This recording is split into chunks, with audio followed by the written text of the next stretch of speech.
It begins in 1861. I have just inherited the throne of the Netherlands. This video is purely for entertainment and does not infringe on copyrights or laws.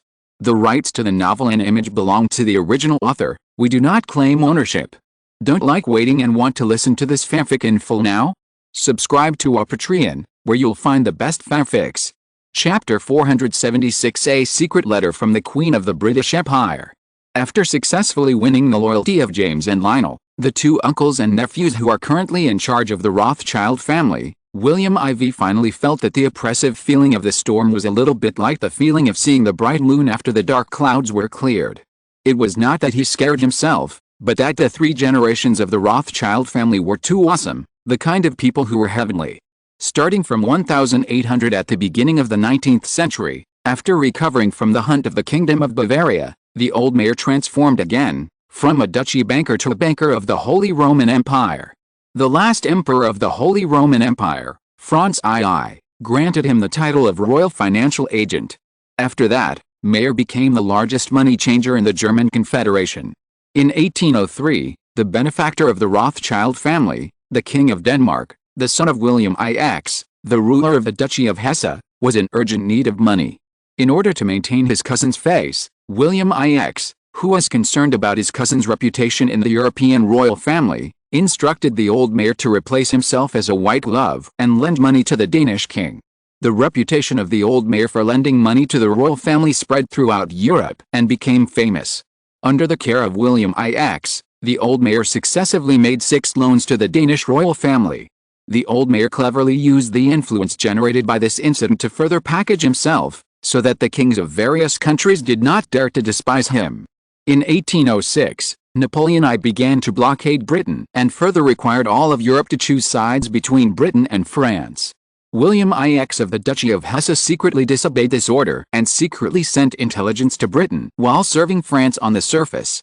This move angered Napoleon I. After the country was about to be destroyed, William IX ran to Denmark for refuge and entrusted his own and the entire Hessian royal family's property worth £1 million to old mayor for safekeeping before leaving.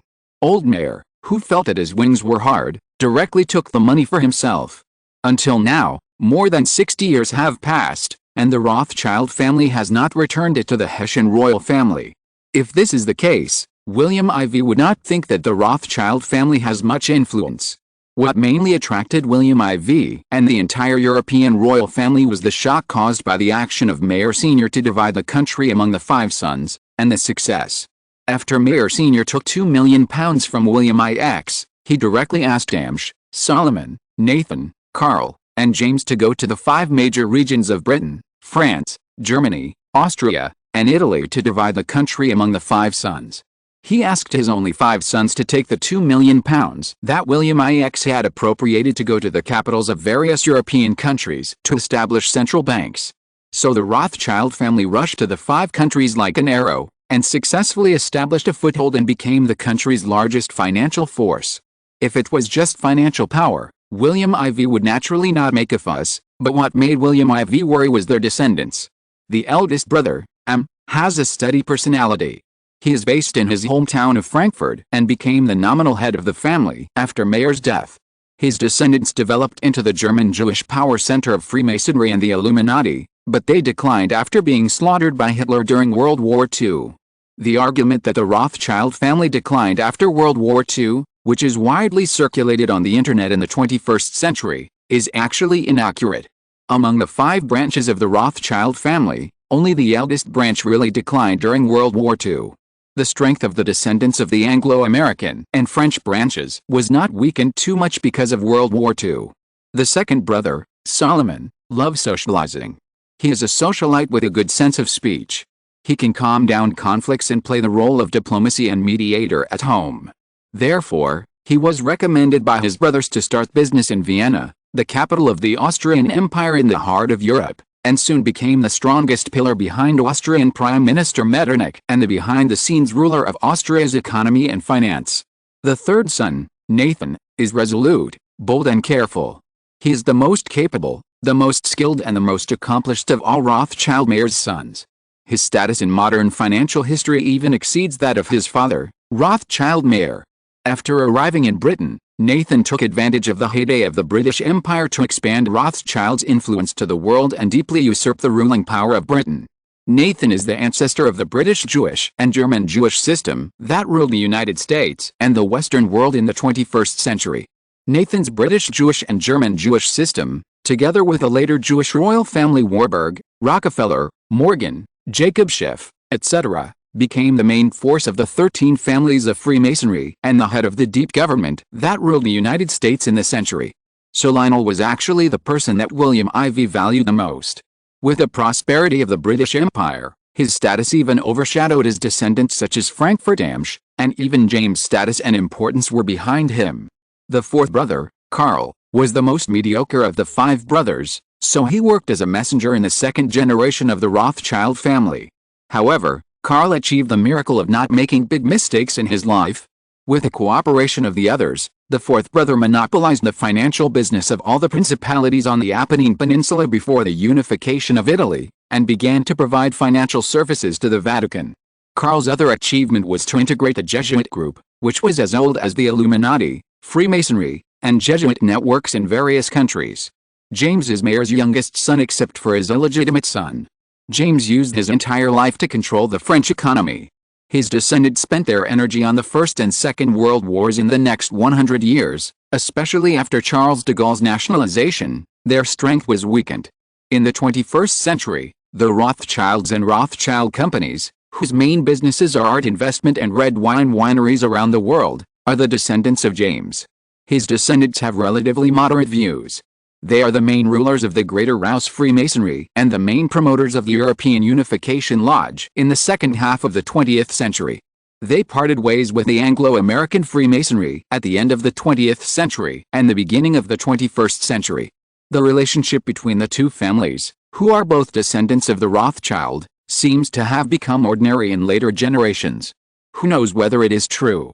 The deep government behind the two major power cores of the United States, Britain and the European Union in the Western camp in the early 21st century, the division between the Continental Freemasonry and the Anglo-American Freemasonry, is the deep government behind the core that gradually emerged after the 5 sons were divided into countries. Thinking of this, William IV took the personal letter that he received from a secret channel. If the Jews, especially James and Lionel who had just met, saw the content above, they would definitely turn their faces and leave. Why? Because the envelope in William IV's hand was marked as the writer was Queen Victoria. And the content inside was to ask the Netherlands about their views on the Rothschild family. If Queen Victoria knew that I had dealt with Rothschild, what kind of expression would she have? Although I am looking forward to it, I can't watch it. The biggest benefit of the dispute with the Rothschild family in the United States during this period was the secret support from the British royal family. Obviously, the Rothschild family behind Lionel was too powerful. Her Majesty the Queen was unwilling to take action personally. Instead, she wanted to use the Netherlands to kill people, so as to weaken Rothschild's power and then wait for an opportunity to deal with Rothschild. William IV smiled proudly and said, "After Rothschild is under my control, I can continue to use this to explore the details of the Queen of England. Of course, I can also use Britain to test more secrets of Rothschild and check and balance each other." Chapter 477 King Sidio's Visit. After leaving the Dutch royal palace and arriving at their home, James and Lionel showed unprecedented solemnity on their faces. "Uncle, William IV is very cunning and difficult to deal with. I am afraid that we will lose more than we gain." He said that the Rothschild family would be suppressed and even greatly weakened because of this. The 5 sons of the Rothschild family divided the country not only for the great expedition of the Jewish careerists, but also announced the division of the Rothschild family. The Rothschild family was officially divided into 5 families in the second generation. This was also a very far-sighted arrangement made by his grandfather, Mayer, who had long thought of the consequences today. James also nodded in agreement. Thinking of this, he couldn't help but miss his third brother, Nathan, who was the best of the second generation of the Rothschild family. In 1806, the third brother Nathan arrived in London at the age of 29 and became the largest financier in the UK in just 2 years. In 1810, after the death of Sir Francisco Baring, he directly acquired the oldest bank in the UK, Barings Bank, and thus took control of the currency power of the whole UK. Then, With the convenience of this bank being used by the UK for foreign diplomacy and military affairs, the third brother Nathan quickly intervened in the military and political affairs of the UK.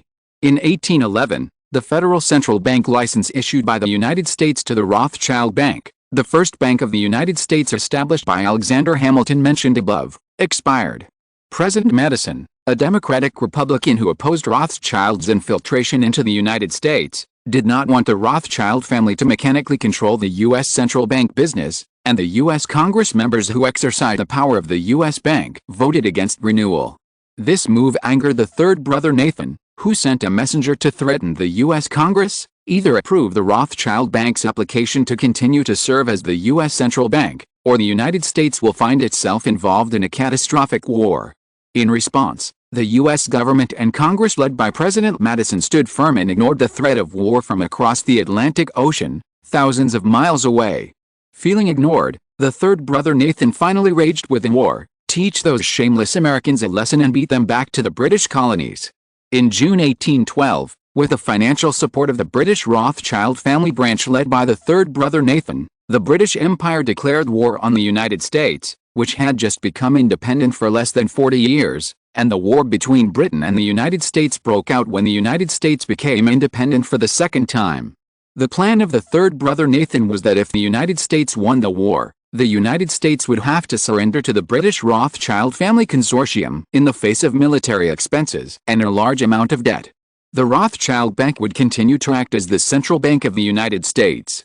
If the United States lost the war, Nano would cease to exist in a short time. The British Rothschild led by the third brother Nathan would no longer need a central bank license to conduct business in the United States, which would become a British colony again. However, what James and Nathan did not expect was that their father Mayer also died in this year. Although the war in the United States did not develop as he planned, the U.S. Congress did not deliberately suppress Rothschild in the follow-up. This was considered that the rising third brother Nathan and his deceased father seemed to symbolize the end of the old era and the beginning of a new era. Looking at his nephew Lionel, he sighed in his heart that it was a pity that the third brother left the world too early, otherwise, there would be no opportunity for the Netherlands to rise now. James looked at Lionel, the most outstanding of the third generation of Rothschild in front of him, and looked at his unconcealed expression of dissatisfaction, and smiled bitterly in his heart. The combination of our Rothschild family and the Dutch royal family can be said to be the most reliable plan at present. Your grandfather told us that we should take a long-term view and not care about the plants and trees in front of us. Even if they wither, as long as the roots are there, they can take root and sprout again next year. The five of us brothers are like separated grass roots, which in disguise increase the living space. Lionel, what the Rothschild family needs to do is to continue to survive, rather than the current victory or defeat. There are not many long-term royal families in Europe, but the Rothschild family starting from your grandfather can challenge them on this point. Lionel's brows jumped, and he finally understood what he meant. The Dutch royal family may not survive the future wars between countries, but the Rothschilds can do it. We bow our heads to them today, and in the future they may kneel down and worship us for what happened today. James said calmly, of course, if one generation fails, there will always be someone in our descendants who is capable of doing it at the right time. So, what we need now is to preserve our strength, rather than confront them head-on. This is the situation of keeping ourselves safe. What's more, the William royal family only caught up with our two major branches, but the other branches of the Prussian Big Brother and the location of Vienna are not caught up, especially the former. Prussian Bismarck will not easily let the Netherlands get involved. That is the backhand we have left to compete with William IV. William IV didn't know about the conversation between the two uncles and nephews. He was now preparing for the visit of the kings of the three major countries who were about to visit. On January 25, 1869, William IV of the Netherlands received a joint visit by Queen Isabella II of Spain, King Emmanuel II of Italy, and Sultan Abdulaziz I of the Ottoman Empire and held talks. Royal Palace of the Netherlands. The kings of the Netherlands, Spain, Italy, and the Ottoman Empire will discuss putting pressure on the French economy at a meeting on January 26. The royal family of the Kingdom of the Netherlands said after the talks with the kings of the Netherlands, Spain, Italy and Austria, we will focus on discussing the continued threat posed by the French Empire. On the 26th local time, Cantor, the Atlantic Affairs Assistant and European Coordinator of the Dutch National Security Council of King William IV of the Netherlands, said after the meeting of the kings of the four countries that day, "This meeting of the kings of the four countries is a long-awaited meeting between the royal families of the four countries." Cantor said, "In this king's meeting, we will consult with the Mediterranean partners and allies on the irregular actions taken by the French Empire. As reflected in the strategic concept based on the Hague Security Council and the Deep Blue Pacific Partnership +3 some time ago, the problems caused by the French invasion of the Kingdom of Siam and the various connections between the Netherlands and the formation of various alliances are also increasing." When asked whether Dutch Prime Minister Thorbecke will discuss additional sanctions against France with the United States of America when he visits Washington next month, Cantor explained that France has adapted to the way to continue to gain benefits from sanctions, so we have been looking for new targets for sanctions over the past 10 months. Cantor also said, "It is necessary to continue to find ways to prevent France from obtaining new sources of funds. This will be a matter for discussion between Prime Minister Thorbecke and the administration of President Andrew Johnson of the United States of America." Cantor added, "This visit by the kings of the three countries will give William IV the opportunity to discuss with Queen Isabella II of Spain, King Emmanuel II of Italy, and Sultan Abdulaziz I of the Ottoman Empire in the upcoming four-way and bilateral meetings how to prevent the French Empire from raising the funds needed to start the war, and what we can do at the level of economic pressure." Chapter 478 Pushing Spain to the Far East. 1869, William IV received Queen Isabella II of Spain at the Royal Palace of the Netherlands. "Your Majesty can come to Amsterdam. Obviously the Netherlands plays a very important role in Spain. William IV, don't you know that getting close to Spain means that the French Empire will be attacked from both the north and the south? If France could ignore the simple sanctions against the French Empire in the past, then the military alliance between the two countries, especially the establishment of the Hague Security Council including Spain, Napoleon III will not be at ease." William IV looked at the charming Isabella II in front of him. The future mother of Alfonso I seemed to be a dissolute person, but in fact she was an interesting and smart person.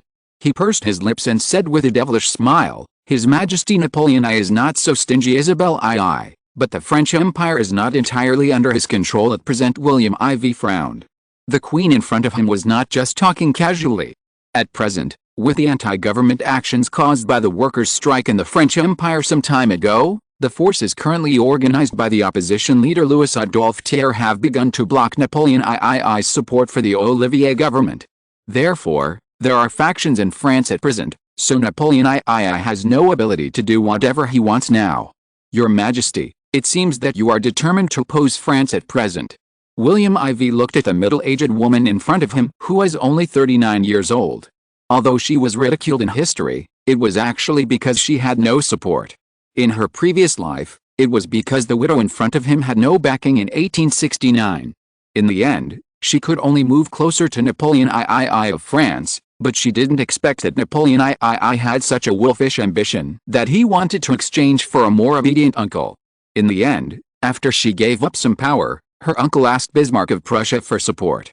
It was precisely because of the threat posed by the rise of Prussia that the dispute over the re-election of the king became the fuse of the war between France and Prussia. In this life, perhaps it was a chain reaction, or it could be said that after the French Empire was weakened and disguised by the Netherlands and other countries during this period, Spain led by Isabella II no longer obeyed France, but went the other way and moved closer to the Netherlands, which eventually became the source of the current deterioration of relations between France and Spain. Isabella II, isn't the Netherlands also against France? Spain just chose the right path. The right path? William IV's heart moved, and he asked casually as if Your Majesty the Queen thinks the Netherlands is reliable, I think the relationship between Spain and the Netherlands will be closer. Closer? Isabella II's face suddenly turned calm. If Your Majesty William, how can he make Spain believe that it can enjoy good things by following the Netherlands? Only in this way can I promote the relationship between Spain and the Netherlands. I think the Netherlands and Spain can be closer in the Far East, and as for the mainland, it is on strategic issues. What do you mean? Isabella II asked in confusion. There are too many big countries around the mainland. Every move of Spain and the Netherlands will become the object of close attention of all countries, but the Far East is different. William IV stared at Isabella II, who could not help but look aside under the dazzling light. Spain's territory seems strong in Europe, But with the extremely powerful countries such as Britain and France, Spain actually has priority and influence. At present, Spain has been trapped in the Iberian Peninsula and West Africa. Instead of doing this, it is better to develop the Far East like the Netherlands. Spain currently has a population of 20 million. As long as 10 million immigrants are added, plus the local population of the Philippines, as long as they are completely integrated, Spain's strength will be greatly increased. If Spain becomes strong, what can the Netherlands get? Isabel II looked at William IV with bright eyes. Sure enough, she would ask this question. William IV seemed to have expected her to ask this question a long time ago. The Netherlands needs an all-weather ally. Looking around the world, Spain can be said to be the best ally of the Netherlands. Isabel II smiled in disbelief. Should it be Sweden and Denmark? William IV shook his head. Sweden and Denmark are just like Portugal next to Spain. Will Spain regard him as its best ally? Isabel II was stunned. It was true. Portugal has always been a younger brother in the eyes of Spain. As for allies, only countries with equal status will form an alliance. William IV's words made sense, but she always felt that something was wrong, but she couldn't find the problem for a while. William IV wiped a sweat in his heart. Denmark is fine. In fact, Sweden is really the best ally of the Netherlands at present, and it is a natural one. However, William IV has a long-term vision. Sweden can only cooperate with European allies. The support of a Northern European power is enough to double the strength of any major power in Eastern, Western and Southern Europe, and it is even more powerful for the Netherlands in Europe. What's more, few countries in Europe dare to provoke the Swedish army, which is definitely good for the influence of the Netherlands. However, the Netherlands' ambition to be global will not be confined to Europe, and Sweden's current strength is no more than a small colony in Africa, and its overseas influence is limited. Therefore, Sweden is at best a regional ally of the Netherlands. The United States of America should be of greater help to the Netherlands, Isabel II asked without letting go. William IV laughed. I don't think Her Majesty the Queen will use her own backyard for other people's use. Isabel II, too arrogant. Be careful that this word gets heard by those people in North America. The Dutch will be in trouble. William IV asked with a smile, but this will not be spread out, right? Isabel II paused, pretending to be angry and said, don't come on. The influence of the Dutch in the United States makes people believe me when I say it. At this point, Isabel II suddenly came to her senses. William IV was so eager to increase Spain's influence in the Far East Philippines. In fact, this was just to win over Spain to jointly fight against the practices of Britain and France there. Thinking of this, she couldn't help but feel proud. Spain, as the former European maritime hegemon, has declined in recent years, but a lean camel is bigger than a horse. Although the Netherlands has advertised that its naval tonnage has exceeded that of Spain, it should still not be able to compare with Spain in terms of navigation and naval warfare. It's not that she brags. In terms of the rich experience in naval warfare in the world, only Britain and France can compare with Spain. The Netherlands still has some gaps. Perhaps, the Netherlands now values Spain in this regard, so it is making friends with Spain when Britain and France are at odds. William IV laughed secretly. With Spain and the Philippines to resist Britain's entry into the Pacific, the Netherlands can more firmly cultivate its Pacific power. The Netherlands can even use Spain to balance Britain and France in the Far East and trap them on the Malay Island and the Southeast Asian Peninsula. As for Spain, when the Franco-Prussian War breaks out next year and the First World War breaks out, when Spain's European base is attacked, the Philippines will become the fat meat cultivated by Spain for the Netherlands. If you're listening to this novel on a channel other than Fanfic World, it means they downloaded and uploaded it without effort. We cordially invite you to visit our channel, Mundo Fanfic Novelis. There you'll find the original version of this story and you can explore many other novels of various genres. We're waiting for you to immerse yourself in a world of incredible novels. Chapter 479, Will we still form an alliance with Greece?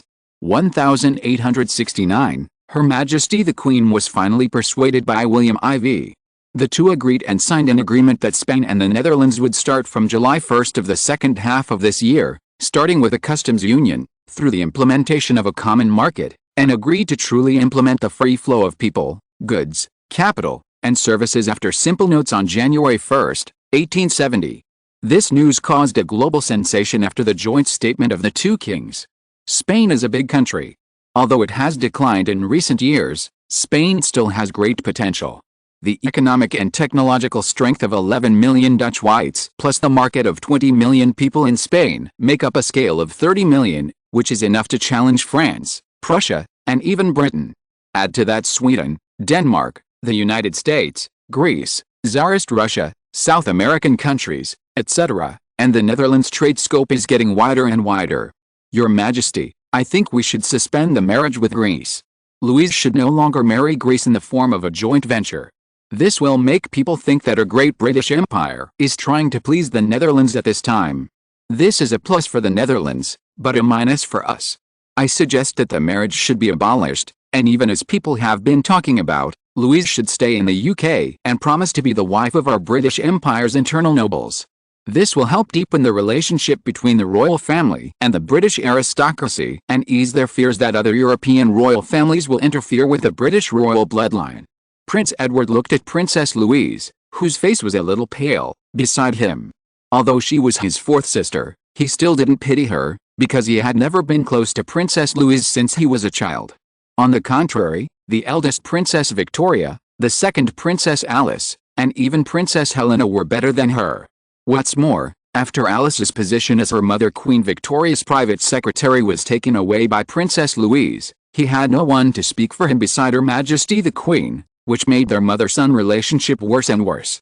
He couldn't get angry with Queen Victoria, so Princess Louise naturally became the object of his difficulties. After William Ivy's visit some time ago, Princess Louise actually supported the marriage with William Ivy's younger brother, Crown Prince Frederick of Greece, which made their brother-sister relationship even worse. So this time, Prince Edward wanted to use this opportunity to break up this marriage. Not only did William Ivy's unknown plan fail, but he could also kill two birds with one stone by giving his fourth sister Princess Louise some eye drops. Queen Victoria looked at Louise calmly, but she was indifferent, so she couldn't help asking, "What Edward said makes sense, Louise, what do you think?" Louise, who was born in 1847, is almost 22 years old this year. At this age, it is already time for the European royal family to talk about marriage. The experience of the second daughter Alice made Queen Victoria hesitant. In fact, she, like Edward, didn't like the fourth daughter very much, but she didn't admit that Louise was the smartest among all her children. This is why she has kept Princess Louise as the king's private secretary for almost 4 years. When Princess Louise heard Queen Victoria's question, she said calmly, "On the contrary, I think the marriage with Greece can put the British Empire in an invincible position." Queen Victoria smiled, and was also curious. But Prince Edward said disdainfully, "How can you say that?" Princess Louise laughed, showing her pearly teeth and said, "Your Highness is afraid that the growing Netherlands will threaten the interests of the British Empire, right?" Edward nodded and said, "Of course, just look at the influence of the British Empire in North America. But Your Highness, has it ever occurred to you that no matter how powerful the Netherlands is, its homeland in Europe is still so small? Does Your Highness think that the Netherlands has just started a war against Britain, France and Prussia in Europe?" Edward was stunned. Queen Victoria also immediately began to ponder. Princess Louise continued to smile and said, "I have been my mother's personal secretary for almost 4 years. Although I don't know everything about the information from all over the world, I have a general idea of it. The current strength of the Netherlands is definitely not enough to resist the major powers in Europe. In other words, as long as the Netherlands is attacked by the whole of France, it will not be difficult to destroy the country if other countries do not help. As for the Far East, there is no member of the royal family in the Far East. Do you still need to worry about the Netherlands? What if William Ivy escapes to the Far East before launching an attack in the Far East and then attacks?" Edward was almost diverted from the topic, so he stared at Princess Louise in dissatisfaction. The latter smiled indifferently. Was the Netherlands still the Kingdom of the Netherlands in Europe at that time? Edward's computer crashed immediately. Yes, was the Netherlands still a threat to Britain at that time? The answer is no. Without the Netherlands in the mainland, no one would think that the Netherlands in the Far East would dare to send warships to the North Atlantic to deal with Britain, France, Prussia and other countries even if they developed rapidly in the Far East. If that happened, there would be no return. Thinking of this, Edward looked up at Louise, who was still smiling, and moved his mouth. Finally, he gave up. The whole process fell into Queen Victoria's eyes, and she felt a little regretful in her heart. It would be great if Princess Louise and Edward were in different places. But she was just thinking about it. Edward was persuaded to leave with a thought in his mind. After Edward left, Queen Victoria stared at Princess Louise and warned, "Although I will not oppose your dream of becoming queen, I hope that the interests of the British Empire are not damaged by your means." "Why do you say that, mother?" "I care deeply about the British Empire, but I will not do anything that is detrimental to the British Empire. If there is, please punish me and my family." She thought to herself, "At least it is like this when you are alive. As for after you are gone," Queen Victoria said lightly, "I hope you will do what you say. If you want to control Spain, you must control the Spanish National Central Bank and currency issuance, and then buy the country's core high-quality assets. After that, control Spain's economic and financial lifeline and dominate Spain's war and peace. On this basis, create credit money expansion and credit money contraction according to each familiar historical cycle to continue to harvest Spanish leaks. This set of Rothschild family's usual gameplay can indeed be fully used on Spain.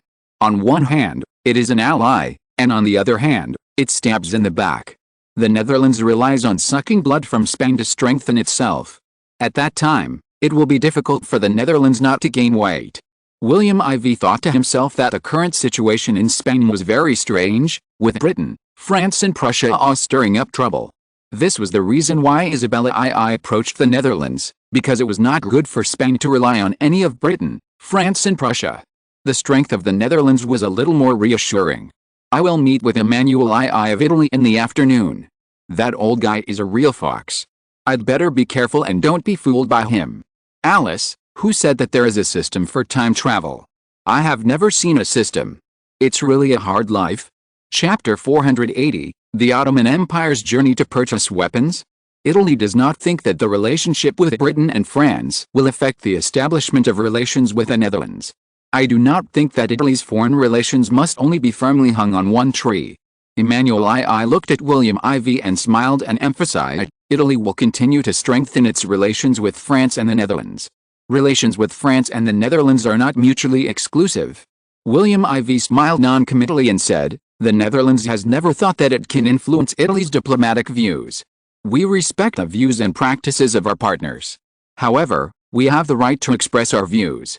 In fact, the Netherlands has always done so. Do you say the same thing to Spain?" Emmanuel II squinted and smiled at William IV. Anyone with a discerning eye knew that his question was a test. Obviously, Emmanuel II was a little curious about William IV's secret talk with Queen Isabel II of Spain in the morning. "That's right, the two countries are across the sea from each other in the western and central Mediterranean.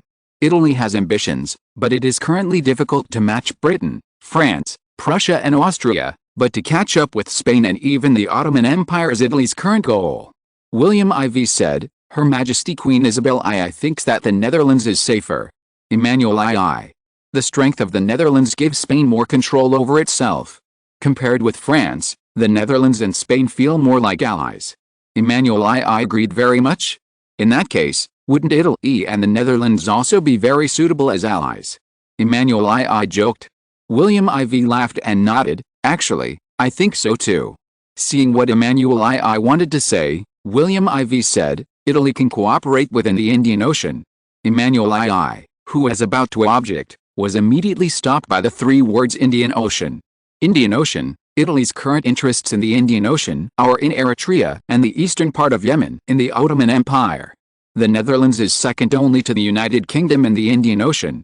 The Netherlands not only owns the Dutch Indonesian islands in the eastern Indian Ocean, but also the Australian continent, and the UAE region in the north. In the west, it owns the coastal areas of Madagascar, North Mozambique, Tanzania, Kenya, etc. In the Indian Ocean, its sphere of influence is second only to the British Empire, which owns the unique Indian subcontinent, Lower Burma, Bay of Bengal, West Yemen, Sudan, South Africa and other colonies. If Italy can get the help of the Netherlands, which is the second largest power in the Indian Ocean, then Italy will have great potential in the Indian Ocean. However, although he was tempted, William IV chose to remain silent before he did not present specific interests. William IV saw through his mind and smiled. The Netherlands actually hopes that Italy will occupy Ethiopia, but Prussia asked the Netherlands to sit on the wall. "Your Majesty should know that we, the Netherlands, were only at the bottom of the Franco-Prussian alliance at that time. So the Netherlands had no choice but to listen to its advice. Hearing William IV talking about Ethiopia, Emmanuel II was shocked. In order to conquer this indigenous African country, Italy tried its best, but in the end it got a result that could not be worse. William IV actually mentioned Ethiopia at this time. What did he want to do? William IV smiled and told his plan. After listening, Emmanuel II finally weighed the pros and cons and chose to establish a closer relationship with the Netherlands. After William IV dealt with two kings of quasi-first-class powers in Europe, he finally met Sultan Abdulaziz I on the morning of January 28, 1869. For the Sultan of the Ottoman Empire, the current European public opinion is that Sultan Abdulaziz I is the leader of the revival, and the special existence of the Ottoman Empire has made all countries wary of the threat to other countries after the country's resurgence. However, at present, all countries are still mainly close to the Ottoman Empire, among which Britain, Austria-Hungary and the Netherlands are the most active in this regard. Sultan Abdulaziz I was born in 1830 and began to inherit the position of Sultan, Emperor, of the Ottoman Empire in 1861 at the age of 31. During his nearly 9 years in office, he had considerable political achievements. In terms of domestic affairs, he established universities and formulated codes. In terms of diplomacy, at first, it maintained an equal distance between Britain, France and Russia, but was slightly biased towards Britain. However, since the late 1860s, it has moved closer to the Netherlands, Austria-Hungary and Prussia.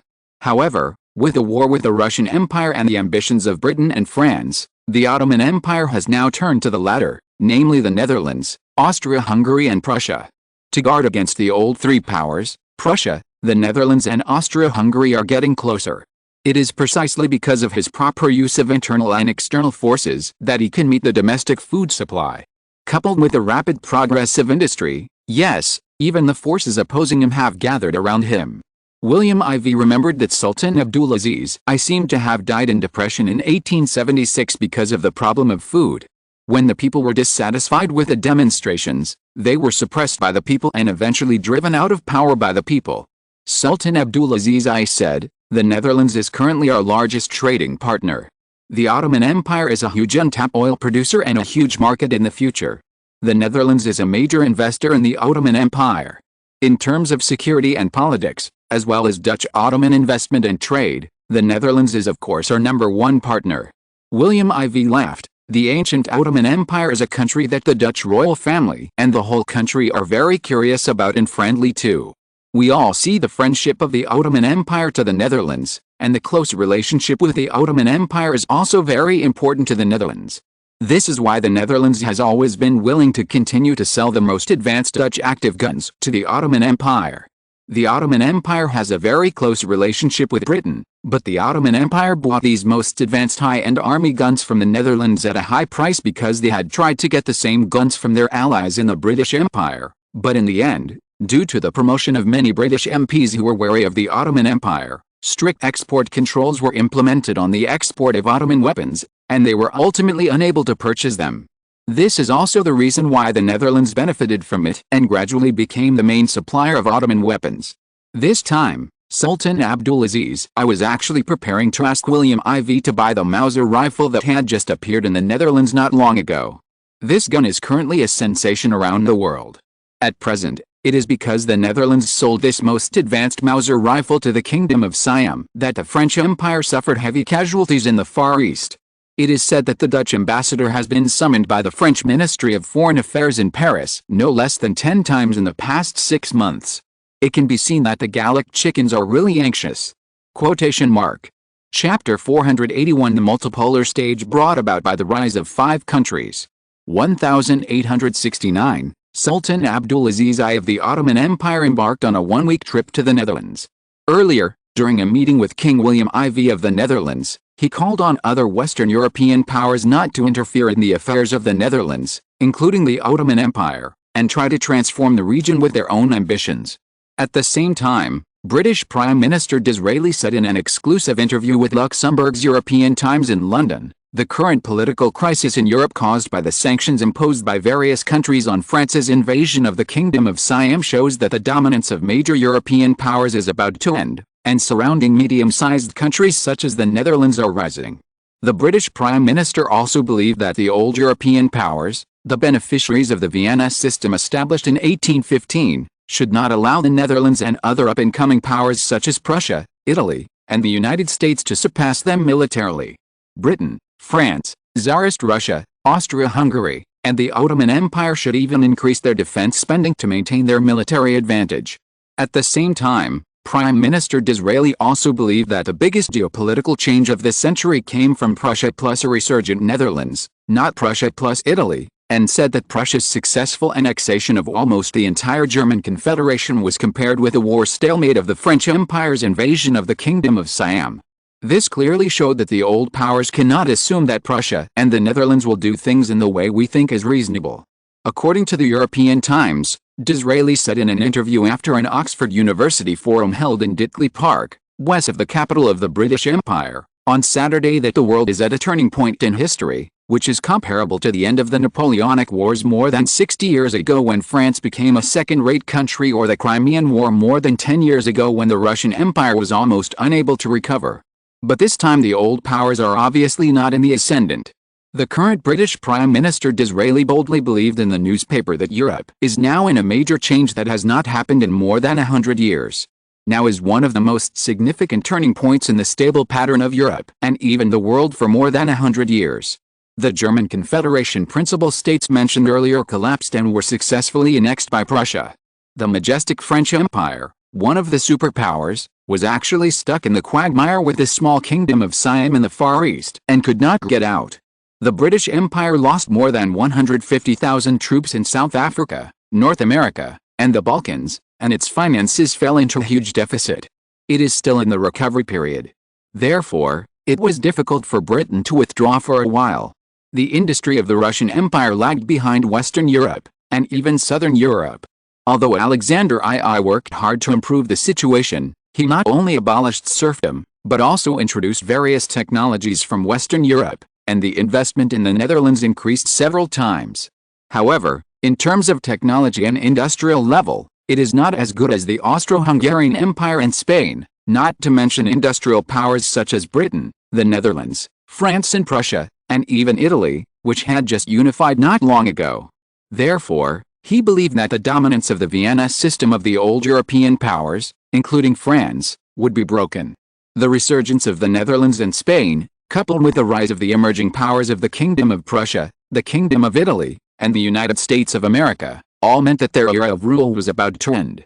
The Netherlands, Spain, Italy, and the United States rose to first-class powers at the same time, and their status was even gradually comparable to the five great empires of Britain, France, Tsarist Russia, Austria-Hungary, and the Ottoman Empire. In the interview, although Disraeli did not want to admit it, he still believed that it was natural and reasonable to give them the status of emerging powers. He believed that the great power status of the Netherlands, Prussia, Spain, Italy, and the United States is natural and reasonable, and they are not charity. Moreover, if these five countries are not recognized, they will most likely become allies who support each other and keep each other warm, which is a disaster for the old brands.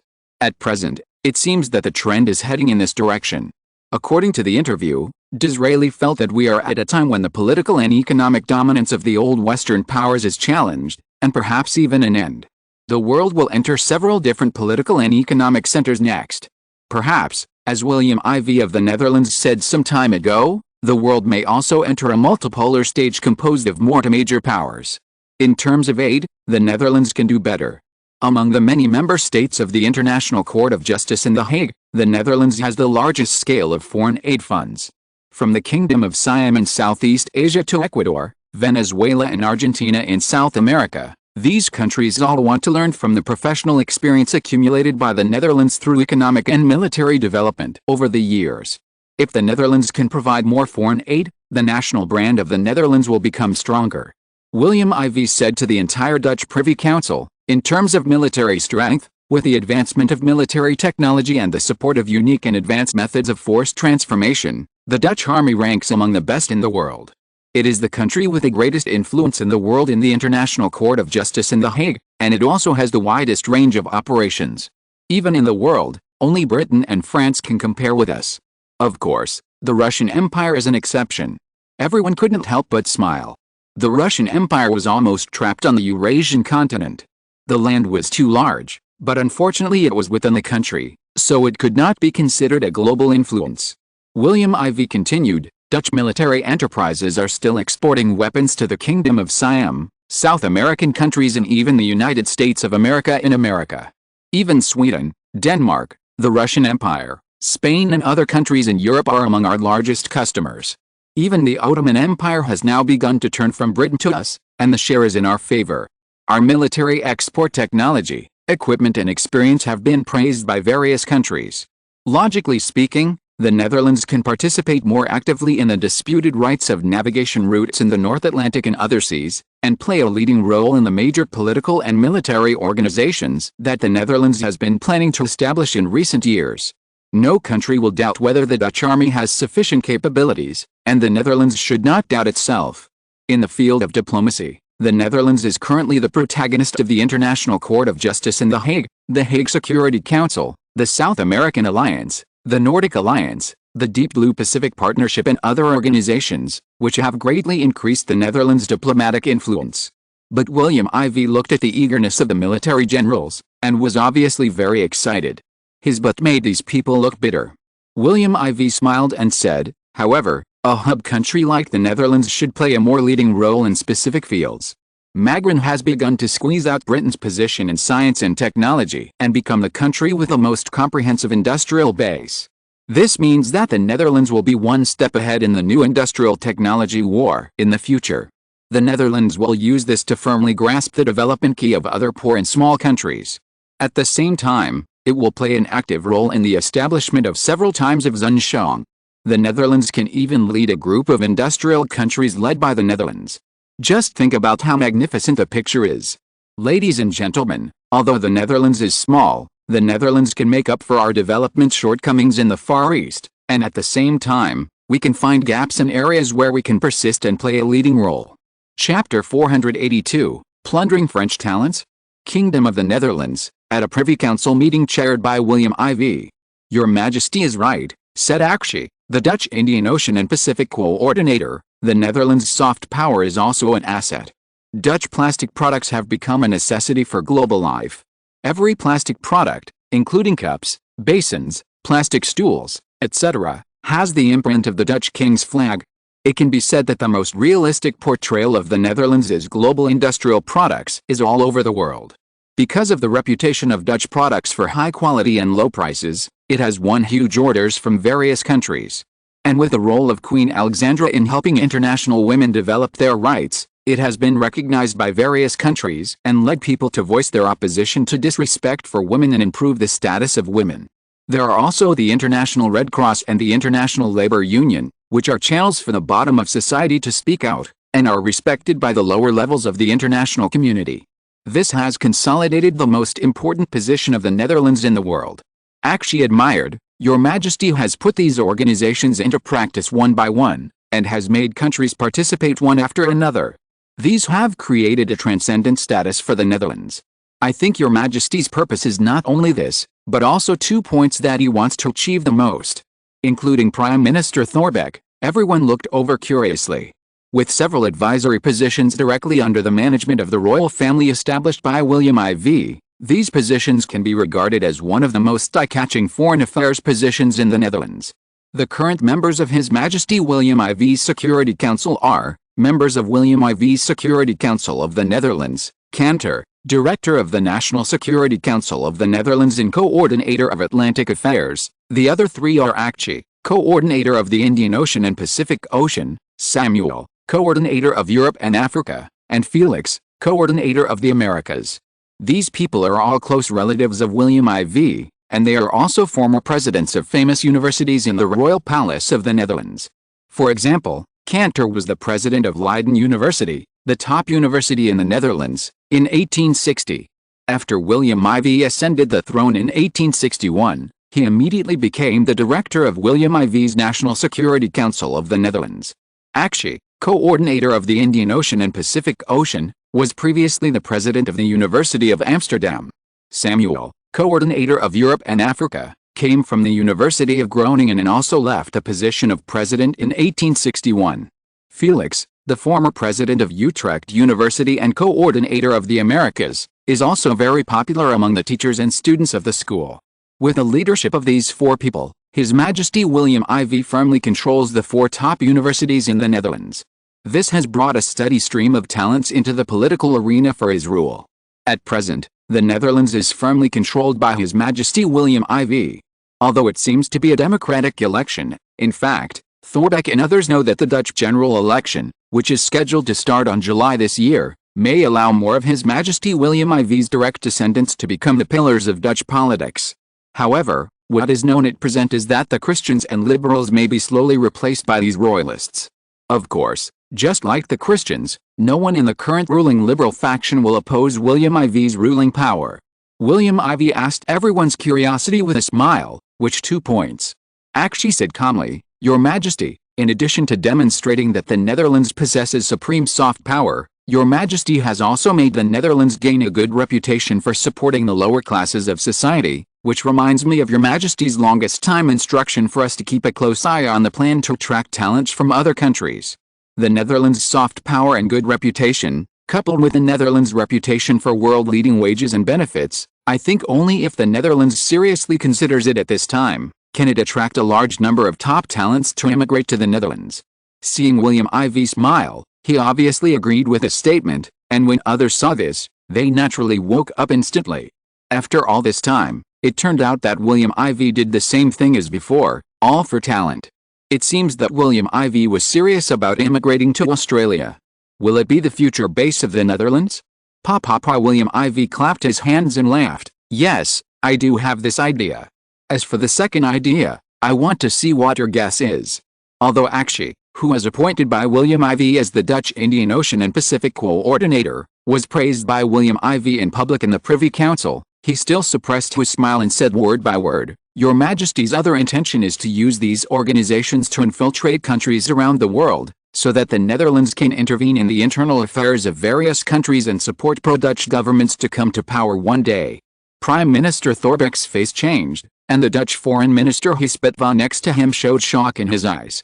The others showed deep surprise, and finally, everyone wanted to verify it and looked at William IV. William IV's face changed slightly, and he had to admit that this guy who used to be the president of the University of Amsterdam really surprised him this time. His eyes seemed to be able to see through some of the essential things in politics. In terms of long-term vision, he was even more powerful than Thorbecke, the prime minister. Perhaps in the whole of the Netherlands, perhaps only himself and Cantor could surpass him. Perhaps that was why he had chosen him. Of course, this guy was William IV's tutor when he was studying at the University of Amsterdam, which was also an important reason. "Yes, this is indeed my goal." William IV's clear and neat answer made everyone silent, and after a moment, they were in a frenzy. Soft power, infiltrating foreign internal affairs, attracting high-end talents from various countries to immigrate to the Netherlands, and supporting foreign pro-Dutch forces to come to power? These shocked many people. As William IV's ideas were made public, everyone couldn't help but raise a question, that is, what was the purpose of the wars launched or supported by the Netherlands in recent years? William IV seemed to know what they were thinking, and said seriously, "As the territory of the Netherlands in the Far East becomes larger and larger, the land is vast and sparsely populated. We need to develop it well. In addition to the Dutch people themselves, we also need to make good use of the local indigenous people to participate. Of course, we can claim to be equal in status, but in reality, shackles are necessary at that time. In addition, international immigrants can bring a steady stream of high-level labor and new technologies from various countries to the Netherlands. By learning from each other's strengths and weaknesses, the Dutch industrial technology will advance with each passing day." At this point, William IV said, "I tell you again, the current shortcoming of the Netherlands is its sparse population, and the way to gather talents from various countries to gather in the Netherlands for the Netherlands is to let their countries fall into chaos." Chapter 483 Hard Power is the hard truth. There are many ways to cause chaos in a country. One is war between countries. Another is to disintegrate their country from within. After they kill each other, we will come forward to act as good guys. Remember, we are good guys who can gain benefits, not bad good guys. William IV looked down at them and said, "At present, the Kingdom of the Netherlands has obtained talents from the United States, Sweden, Denmark, the Balkan Peninsula, Belgium, and the Russian Empire within its borders. The next step is that the countries that the Netherlands is friendly with, such as Spain and Italy, will be the targets of our hunting for talents. Of course, there are also talents from the French Empire, which we are currently sanctioning with resources from various countries. As one of the top talent resource treasure houses in Europe, if we can take away a small part of the many talents in the French Empire, it will also be a huge benefit to the Netherlands. Interior Minister General said in disbelief, "The French have always been arrogant. Would they come all the way to us?" William IV smiled and said, "Not here, but in Australia. As for the reason, everyone will know it in less than a year."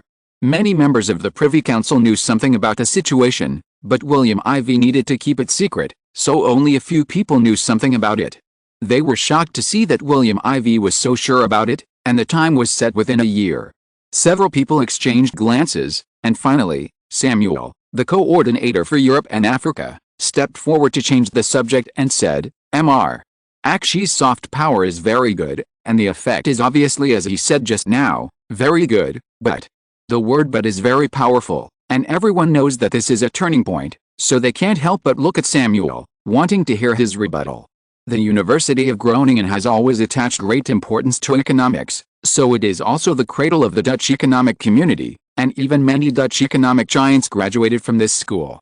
It is precisely because of this that Samuel attaches great importance to substantive things. Soft power is somewhat illusory.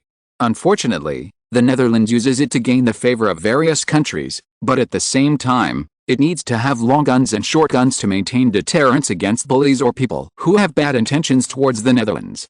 Samuel said, "At present, traditional hard power still dominates international relations. The Netherlands needs to have the ability to dominate international relations. I think the Dutch government can make good use of this advantage.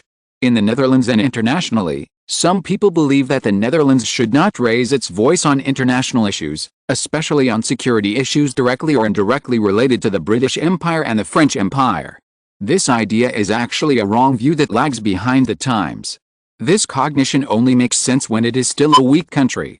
However, the Netherlands is no longer a small shrimp, nor is it a dolphin that needs to dodge skillfully in the competition between the 6 major European countries, such as Britain, France, Russia, Prussia and Austria. The Netherlands has grown into one of the whales that can dominate and influence European and global issues. Of course, fighting alone may be more difficult, but if it is fighting side by side with other partners, it can be done. This is not to encourage the Netherlands to confront the major powers unnecessarily. Whether it is the Austro-Hungarian Empire, the Russian Empire or the Ottoman Empire, none of them is willing to do so. Countries such as the British Empire, the Kingdom of Prussia, and even the French Empire, whose relations with the Netherlands have recently deteriorated, are extremely wary of the Netherlands and do not want to engage in a full-scale war with the Netherlands. Therefore, the Netherlands should not worry that other major powers will take the initiative to attack the Netherlands. However, if the Netherlands can take a tough stance to protect national interests and strengthen cooperation with allies and partner countries, it will gain more respect in the international community. The various global and regional alliances that the Netherlands participates in and organizes will make the Netherlands more internationally influential, which will greatly help the Netherlands deal with enemies and increase partners. Therefore, I support the Netherlands to make more substantial diplomatic and military actions, which is very beneficial to the Netherlands. Of course, the Netherlands can make more bold moves in economic alliances, which will be very helpful for the Netherlands to establish economic power.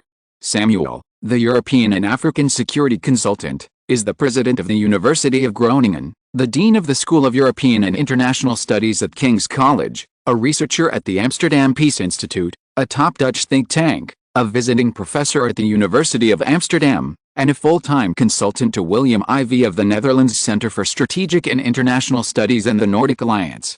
Therefore, he promoted the strength of the Netherlands, which shocked everyone present. As the location of the European base camp, the statement of this local full-time consultant, to a certain extent, represents some of William IV's ideas, because seriously speaking, the position of security consultant is actually the meaning of a secretary, who is with William IV for many years and provides advice. At this time, his and Akachi's views made everyone realize that whether it is soft power or hard power, this is a manifestation of aggressiveness. This means that William IV will end this period of stability in the next period of time and speed up the pace of external attack, but I don't know where the direction of the attack is. William IV looked at Mackenzie next to him. After receiving the signal, the latter stood up and said, "Ladies and gentlemen, the current international situation is extremely serious and is changing rapidly.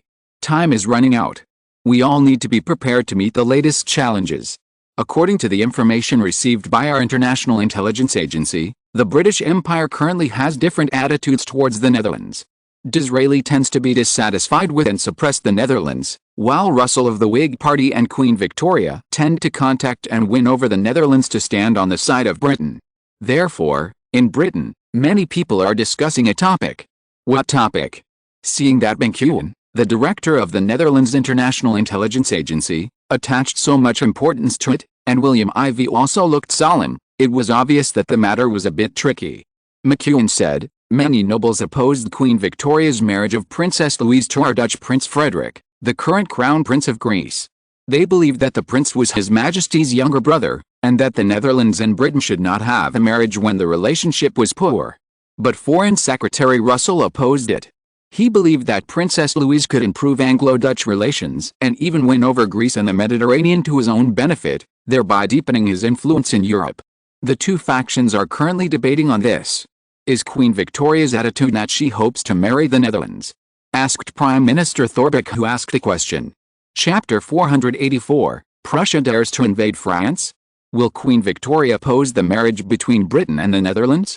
The entire Dutch Privy Council was in deep thought. Those attending the Privy Council today included Prime Minister Johan Rudolf Thorbecke and his cabinet members, Foreign Minister Hubert van, Interior Minister John Rol, Finance Minister Jan van Capello, Dutch Justice Minister Ross, Industry Minister Wim Coat, Education Minister Ruud Bels, and Agriculture Minister Gates. As for the military outside the cabinet, it was led by Chief of Staff Mark Rutte. Other members included Navy Minister Jan Peter, Army Minister Peter de Jong, Navy Chief of Staff Joseph Karls, Army Chief of Staff Joop Hill, and Armament Minister Louis Bell.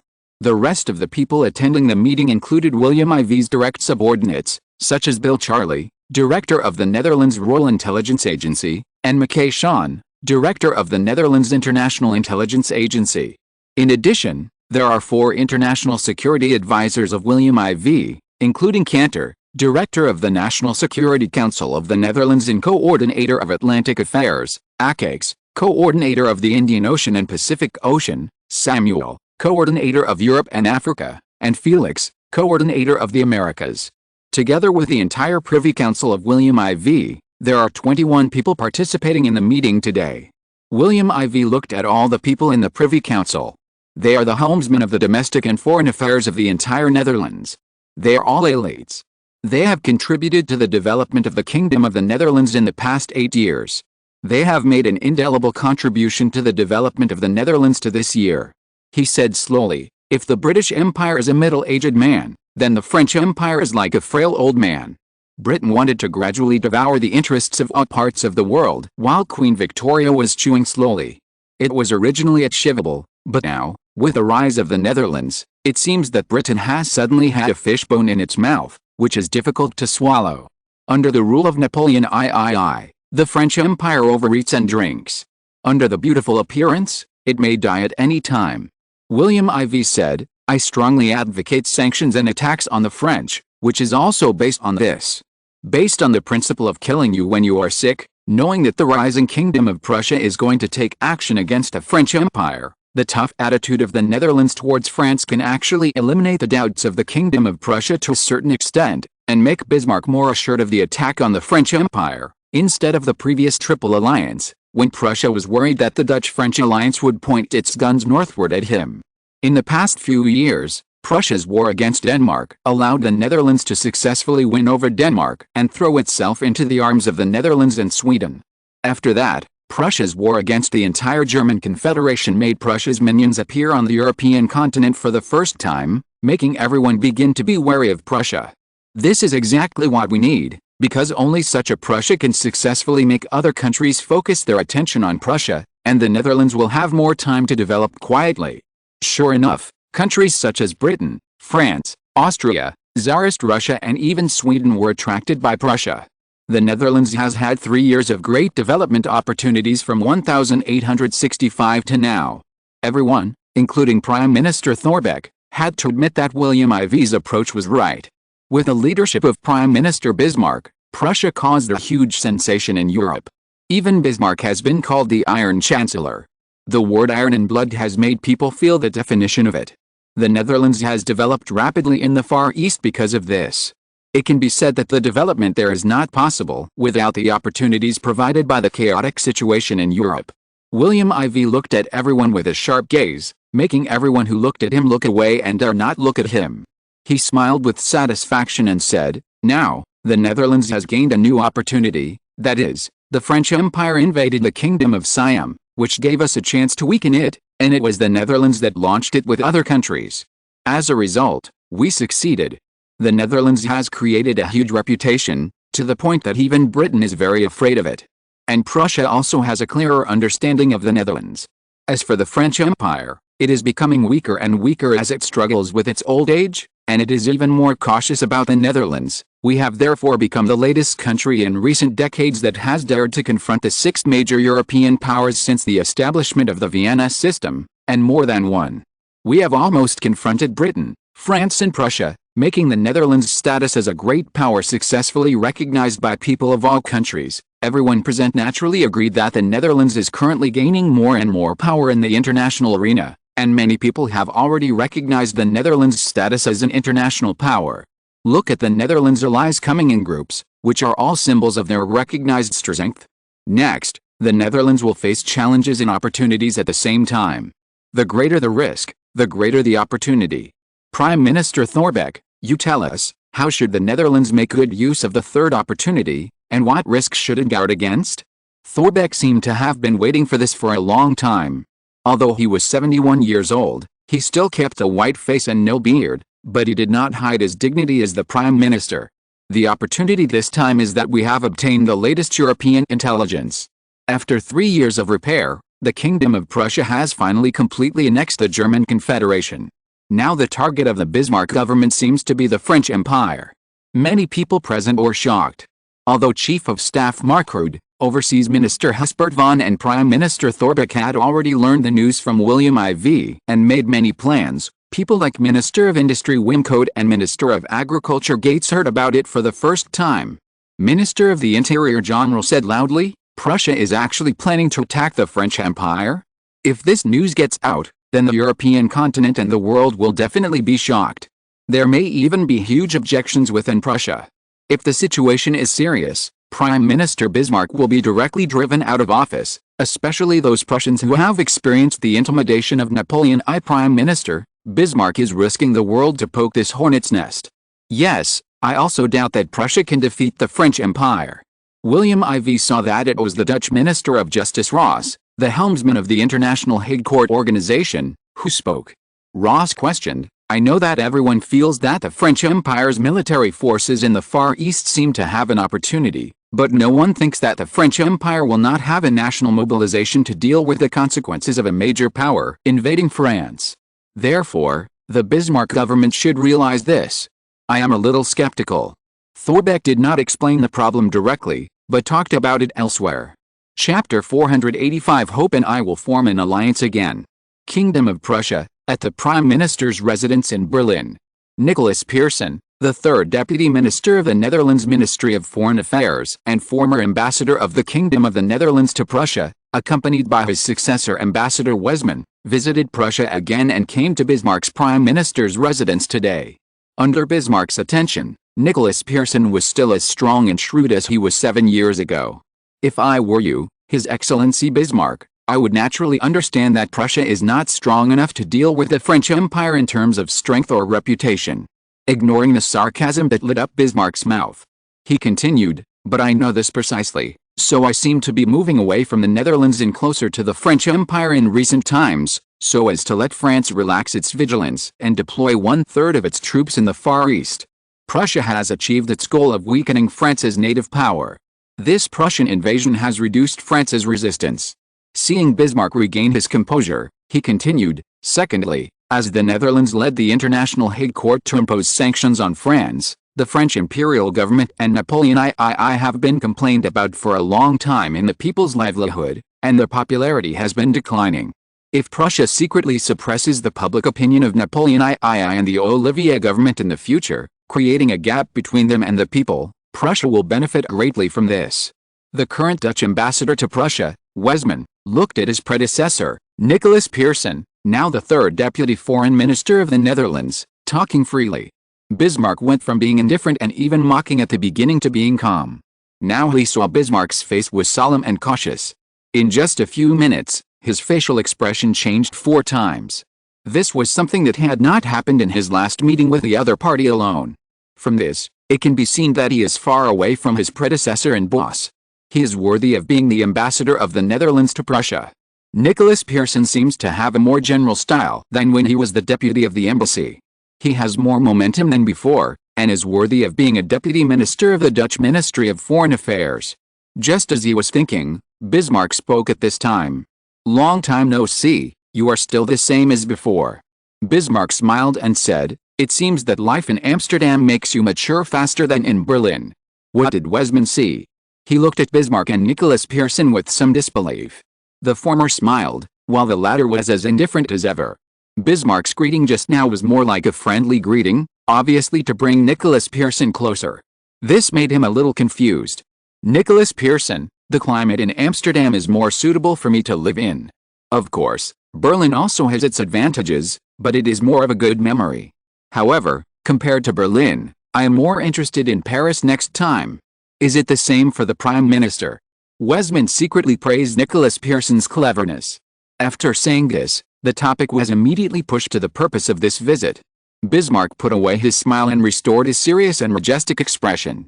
If he hadn't seen it with his own eyes, he wouldn't believe that the amiable and smiling man just now was him. Sure enough, old politicians are old politicians, and they change their faces faster than turning pages of a book.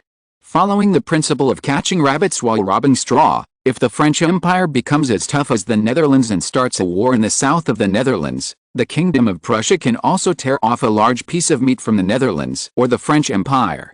Of course, the amount is not important.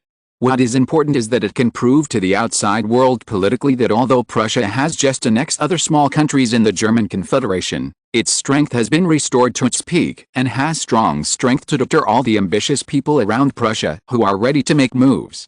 Nicholas Pearson sneered. It seemed frank, but Bismarck was hiding evil intentions. It was more of a threat than a confession. He said, "I dare not agree with the Prime Minister's statement. I admit that Prussia has recovered its strength and conquered the original countries inside, but Prussia is not stable inside. Even Prussia is unprecedentedly strong, but Prussia also has hidden roots of evil." What roots of evil? Wesman thought to himself. Bismarck stared at Nicholas Pearson calmly, not knowing what he was thinking. Nicholas Pearson didn't need them to wait too long before he gave the answer. Prussia has just completed its unification, and the people are unstable.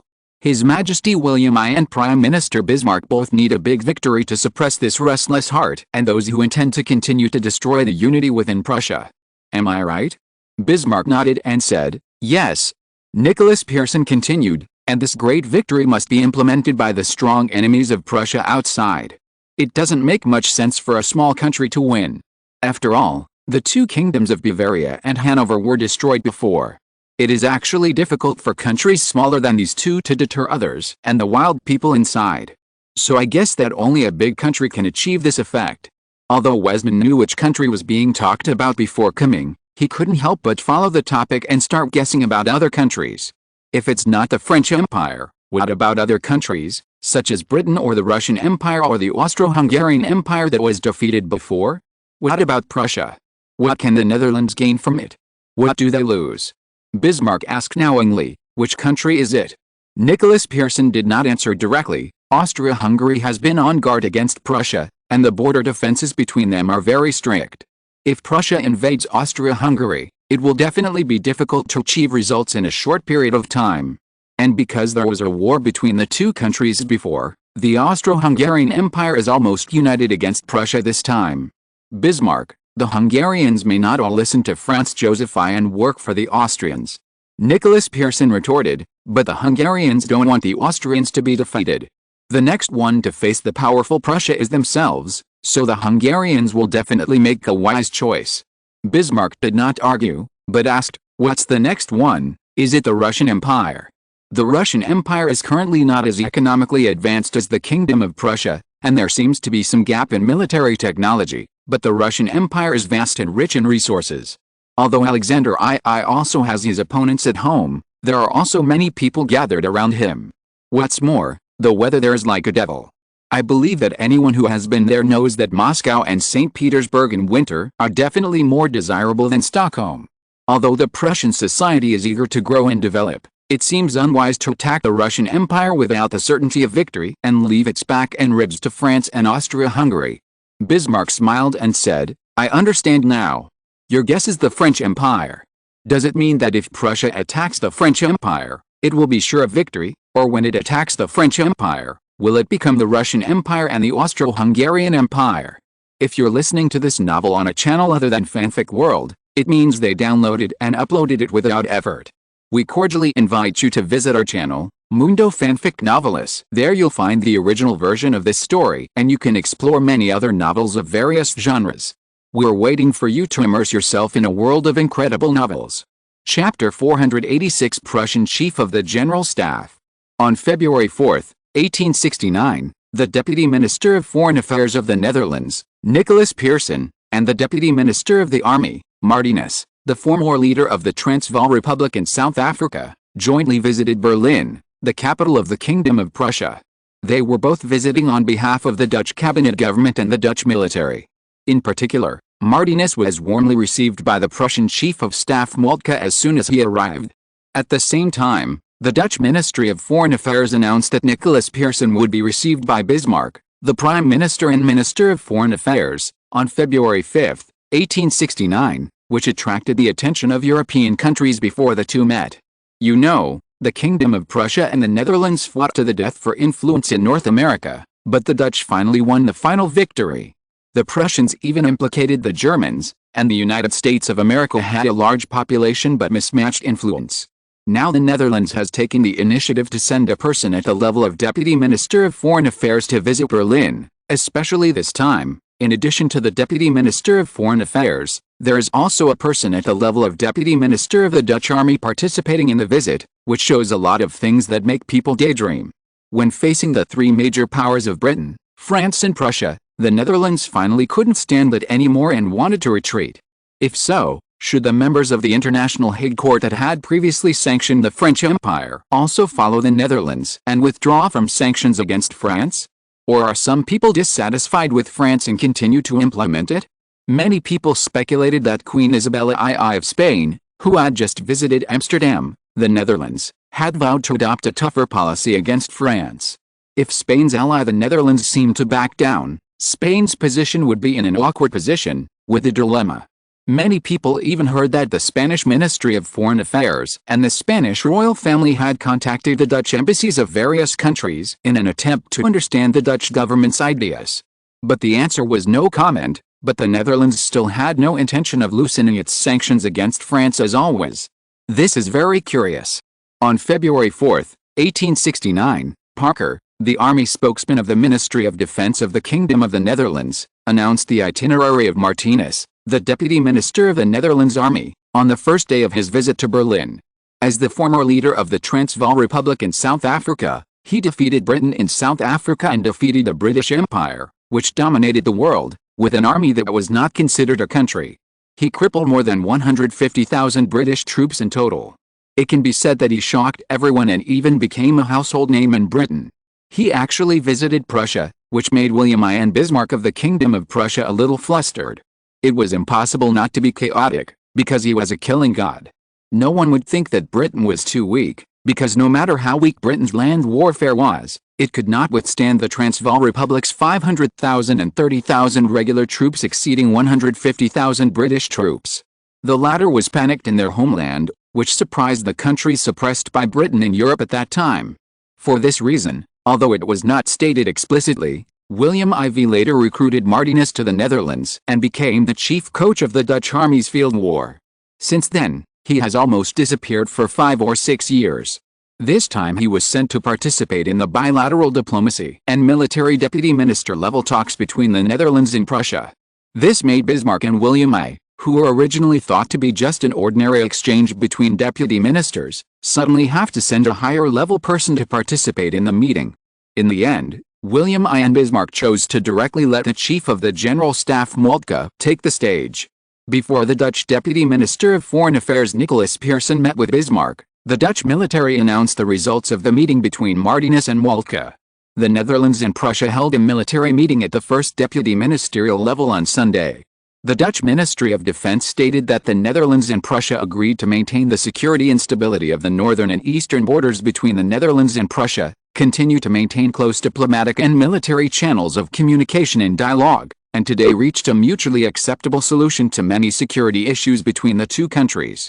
According to the spokesperson of the Dutch Ministry of Defense, Parker, on February 5, 1869, Dutch Deputy Minister Martinus met with Chief of General Staff Mark Rutte on behalf of Chief of General Staff Moltke and held practical talks. On the basis of the security and stability of the two countries, the two sides will continue to explore and promote the resolution of relevant issues that may conflict between the Netherlands and Prussia in a constructive and forward-looking manner. The Dutch Ministry of Defense stated that the two sides, guided by the mutual trust and consensus established by the kings and prime ministers of the two countries, exchanged views frankly and in depth on the resolution of the remaining issues this morning. Both sides reiterated that the resolution of the remaining issues will help the Netherlands and Prussia restore stability on their borders, which will promote economic development and international cooperation between the Netherlands and Prussia and truly promote the development of bilateral relations. Since Prussia invaded Schleswig and Holstein in 1865, the relationship between the Netherlands and Prussia has gone downhill. After the Netherlands and Denmark became allies, Prussia became more wary of the Netherlands. Even after the Netherlands, Denmark and Sweden formed the Nordic alliance, Prussia gradually supported the actions of France and Britain to put pressure on the Netherlands, which made the Netherlands seem to be squeezed by the big countries in the east, west and west. Therefore, many people thought that Prussia would take action against the Netherlands or Denmark again after annexing the small countries of the German Confederation in order to improve its reputation. But at present, it seems that William I of Prussia and Prime Minister Bismarck are unwilling to do so. Unlike the Netherlands and Prussia, since last year, Prussia has taken the initiative to continue dialogue with Sweden at various coastal locations on both sides of the Baltic Sea. On January 15 this year, Sweden also held its first dialogue with Prussia, and high-level officials of the two countries have also had many contacts. With a meeting between Nicolas Pearson and Bismarck this year, it means that the contacts between the two cabinet governments will gradually increase. Britain and France must be in a bad mood, right? After all, the level and history of Martinus and Moltke are there, and the result of the meeting between the two was also surprising. Bismarck should not disappoint the Netherlands, right? There were many newspapers on the table in front of the seats of Nicolas Pearson and Bismarck, who were meeting. Nicolas Pearson's eyelids jumped when he saw this display and Bismarck's pretending to have discovered something new. He immediately understood in his heart that this was a warning and threat. However, he would naturally not be timid or retreat. Picking up the top European Times, the headline on it was the portrait of Martinus and Moltke in the news headlines yesterday. This is the front page, so it occupies the entire page. Britain and France are tense, the Netherlands and Prussia have resolved their grievances with a smile, and the international situation will usher in a big change. Chapter 487 Berlin and Amsterdam.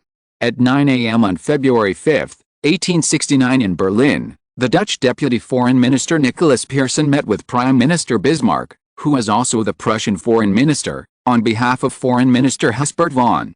However, what many people don't know is that Nicolas Pearson and the host Bismarck were in a meeting room without anyone else, reading newspapers with relish, but the conversation never stopped. Bismarck put his eyes on the front page of the first page, the same as Nicolas Pearson, the first page of the European Times. He sneered, "All international media like to watch the excitement. If there is no excitement one day, then the media organizers will be completely unemployed. I think your Majesty will not be very happy at that time." Awesome. This Bismarck is always looking for attacks on others. It seems that ordinary chats are actually needles hidden in embroidery. Nicolas Pearson said with a smile, "Our Majesty will definitely be unhappy, but your people should also be a little sad." Bismarck moved the newspaper slightly and let his eyes fall on Nicolas Pearson's face again. The latter's calmness made Bismarck unable to see any difference from before. However, there is an old saying that the calmer the wind and the sea, the more evil there is. So he couldn't help but ask, "What do you mean?" Amsterdam. Period.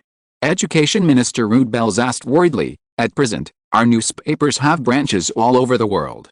It seems prosperous, but I am afraid that governments will block them after they realize it, cut off our influence, or even eliminate them." William IV continued confidently in the Privy Council, "Don't forget the current positioning of the European Times in Europe." Seeing that many people were looking at him, William IV nodded to Foreign Minister Haysbeth Vaughan, who explained, "Although this worry is right, Your Majesty has already resolved this crisis. Now, organizations with great influence in various countries, including the International Labour Organization and the International Red Cross, are partners of the European Times. The recognition of these organizations represents the recognition of the grassroots members of society in countries around the world. This is a great force. If countries want to take action, they will face these newspapers leading them to anti-government areas in public opinion. At that time, no matter who it is, they will be greeted by the angry counterattack of the people." Hearing this, including the Minister of Education Ruud Bels, who raised the question, everyone finally put their minds at ease and secretly praised His Majesty for his foresight. Back to the Prime Minister's palace in Berlin. With Bismarck staring at him, Nicholas Pearson slowly uttered the truth, saying, "Currently in Berlin, the subscription number of the European Times exceeds 100,000 points, and the entire Kingdom of Prussia sells more than 500,000 copies every day. These days, when people have nothing to do after having a full meal, reading newspapers has become the best symbol of intellectuals and white-collar workers, and it is also the life that people yearn for. Therefore, it has become a trend in Berlin for newly emerging countries like Prussia to learn the lifestyles of people in advanced countries such as the Netherlands, Britain and France. Berlin has reached 100,000 copies? Prussia has 500,000 copies? There are so many copies for just one newspaper, and there are other newspapers in the Netherlands. These newspapers are all exciting and very attractive. Even Bismarck likes them very much, let alone others. Unexpectedly, the Netherlands has penetrated so deeply into Prussia. He couldn't help but become more vigilant in his heart, and secretly made up his mind to suppress the Dutch newspapers in the future, but it is not advisable to act too drastically. Thinking of this, he lamented the rapid development of the Netherlands in recent years, including its economy, cultural influence and political influence. On the other hand, although Prussia's military rise was also rapid, it also occupied the small countries of the German Confederation in terms of territory, which more than doubled the original area of Prussia. But compared with the Netherlands, it is still a comparison between a big witch and a small witch. You should know that the area of the Netherlands before and now is more than 5 times different. In the Far East alone, the Dutch East Indies originally had 2 million square kilometers, and now it has exceeded 10 million square kilometers, not to mention Africa and Las Vegas. If it is added, it will definitely increase by another 50%. Seeing Bismarck speechless, Nicholas Pearson said, "The Netherlands does not think that Prussia will do anything to hurt the feelings of its own people, especially after it has just melted the small countries. If speech is suppressed at this time, then the efforts made by Prime Minister Bismarck and His Majesty William I will be defeated in the resistance under strong struggle. Your Excellency is very powerful." Bismarck smiled slightly and sneered, "but the influence of the Netherlands in Prussia seems to be a very strong threat to Prussia." Nicholas Pearson said disapprovingly, "Don't you think this is a good thing for Prussia, Prime Minister?" "What do you mean? What do you mean?" Haha, the Prime Minister didn't know. Nicholas Pearson secretly sweated and laughed. If the Netherlands uses this to help Berlin guide those dissidents who don't like Berlin's rule to publish their opinions in the European Times, I think the Prime Minister will naturally be dissatisfied, but how can the newspaper use this as a platform to reflect those people as monsters, ghosts, snakes and gods for the Berlin government, so that the Prime Minister knows that those people are disloyal to Prussia? Then wouldn't it be more beneficial to the rule of the Kingdom of Prussia? Bismarck looked at Nicholas Pearson in astonishment. He had seen people who could talk nonsense, but he had never seen such nonsense. "According to what you said, Berlin can deploy troops to Amsterdam, so that Britain and France can be more assured of the Netherlands, because the Netherlands is now in trouble, so how can it have the energy to threaten London and Paris?" Bismarck retorted. Nicholas Pearson shook his head. "It's different. We are doing it secretly, but you said it was an invasion of the Netherlands. Our Dutch people are the same as Sweden. All men, women and children are soldiers. If Berlin doesn't believe it, why not give it a try? Give it a try? He spoke so steadily. Bismarck was a little surprised at how fast the other party's diplomatic skills improved. Although the other party's status was much lower than his, he believed that Nicholas Pearson in front of him would sooner or later become the Prime Minister of the Netherlands, second only to the King. Even if you can help Berlin, won't Berlin push out a copy on its own? Nicholas Pearson said with a wry smile, but the European Times is currently the world's largest newspaper. If Berlin suppresses it, those people will choose to publish it at the newspaper's headquarters in Luxembourg, or at branches in various countries. At that time, I think this newspaper will be very happy to see the Kingdom of Prussia suffer a setback when Prussia, including Berlin, is suppressed. Bismarck stared at Nicholas Pearson with a red face, and said dissatisfiedly, "You. Is this still the iron-blooded Prime Minister Bismarck who dominated the European continent?"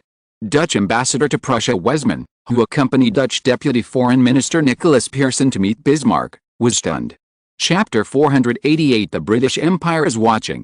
1869, Stephen Douglas, the leader of the Democratic Party of the United States of America, announced in Washington that he would participate in the new presidential election of the United States of America to be held in December this year. He said that he would challenge the current Republican President Andrew Johnson, and Andrew Johnson said that he would face the challenge head-on.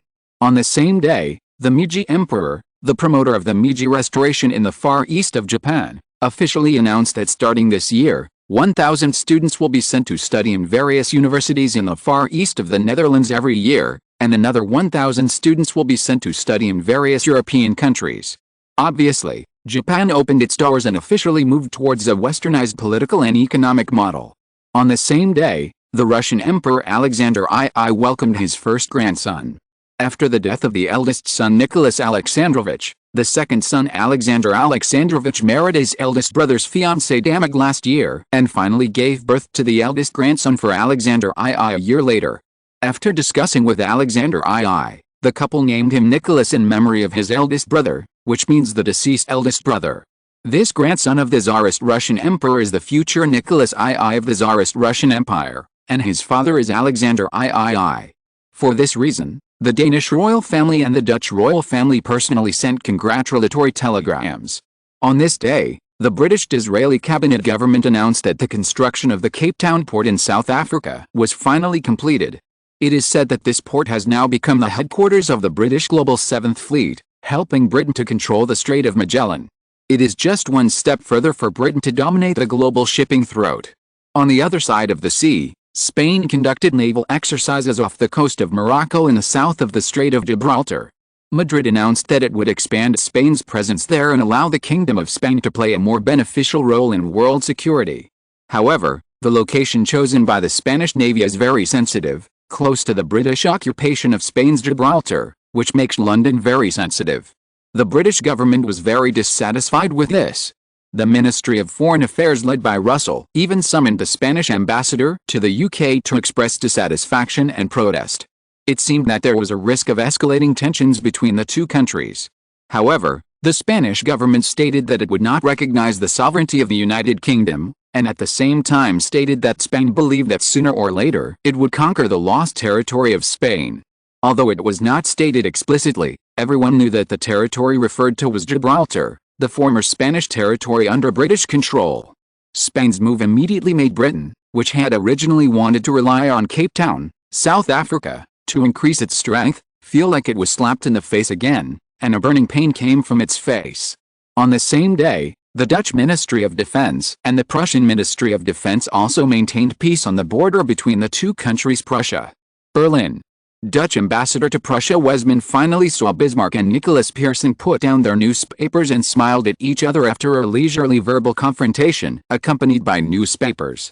Wesman found that the atmosphere at the moment was condensed under the smiles of the two people, and it seemed that the silent tit-for-tat was more intense than the verbal quarrel. Tea time. Bismarck looked at Nicholas Pearson. If the Netherlands is willing to help Prussia on the issue of France, then Prussia is willing to form an alliance with the Netherlands. What can the Netherlands get? Wesman heard this from Nicholas Pearson. It was so direct. I admire him. Didn't you just ask Prussia to form an alliance with the Netherlands? Bismarck said seriously. But we only form an alliance for the sake of alliance, not to help Prussia prepare to fight the French Empire. Beautifully said. Westman looked at Nicholas Pearson with some admiration. After this former and current boss said this, Westman believed that Bismarck understood that it was time to show his cards. Netherlands, Amsterdam. William IV talked about the significance of the alliance between the Netherlands and Prussia. I think everyone knows the situation of the Kingdom of the Netherlands. It is surrounded by the three great powers of Britain, France and Germany. No matter how powerful the Netherlands is, it must always be friendly with one side to fight against other countries. At present, Britain's attitude is unclear and the French Empire is hostile. Don't think that it is just because the Netherlands took the lead in sanctioning France. If that is the reason, the two countries will not be so deadlocked, because I will not let the Netherlands do this. Many people showed curiosity. Except for a few people, many people actually did not understand why William IV and Thorbecke and others pushed for sanctions against the French Empire. It seems that small countries sanctioning big countries is just a waste of time and nothing to do. No matter how the Netherlands looks at it, it should not do this. Right. William IV's question made people more curious. Even the military, except for the Chief of Staff Mark Rude, showed interest. It can be seen how high the confidentiality of William IV's strategic circle is. Of course, it is indeed necessary to do so. After all, although there are number 007 spies these days, there are many slaves in Western countries. William IV never believed that there is no eternal loyalty, so on this point, he used many illusions known to later generations, such as various intelligence organizations, and semi-official and semi-civilian organizations.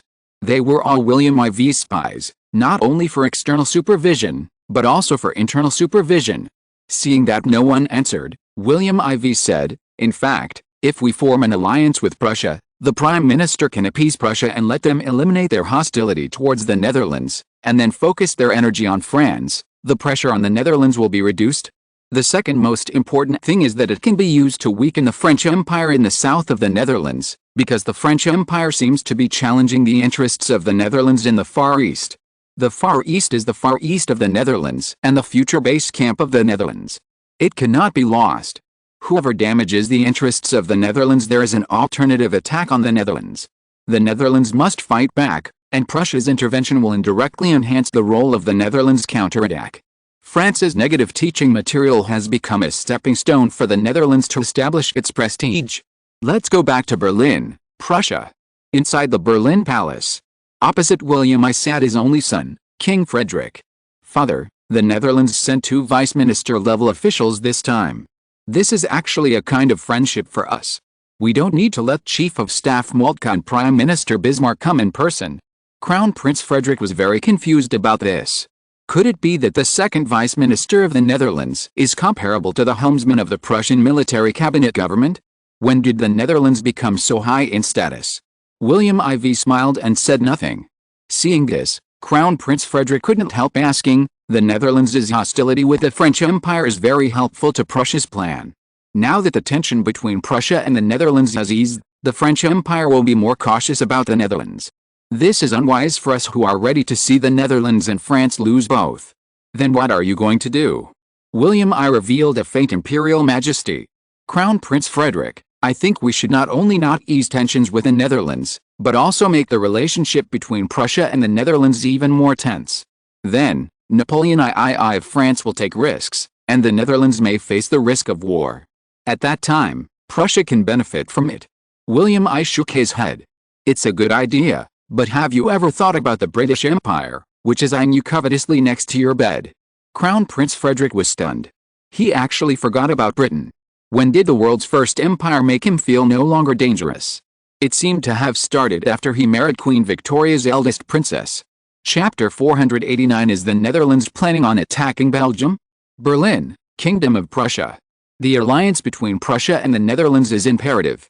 William I stopped Crown Prince Frederick, who wanted to protest, and said, because of the existence of the British Empire and the Russian Empire, Prussia must do this. Russian Empire? Crown Prince Frederick suddenly realized that, yes, if the British Empire had an unclear attitude towards the Netherlands, then the Russian Empire had always been pro-Dutch. The relationship between the two countries has been very strong for hundreds of years, which is why the Netherlands has maintained its position in Europe with the support of the Russian Empire every time it was attacked by various countries.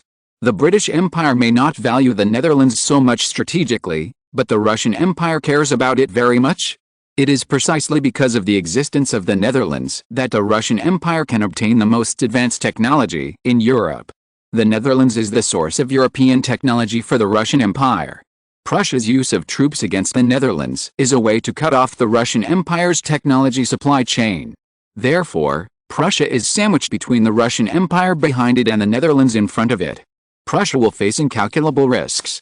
So Father, Prime Minister Bismarck and Chief of Staff Moltke chose to use a peaceful approach to the Netherlands. It's just a plan we had to choose after assessing the situation.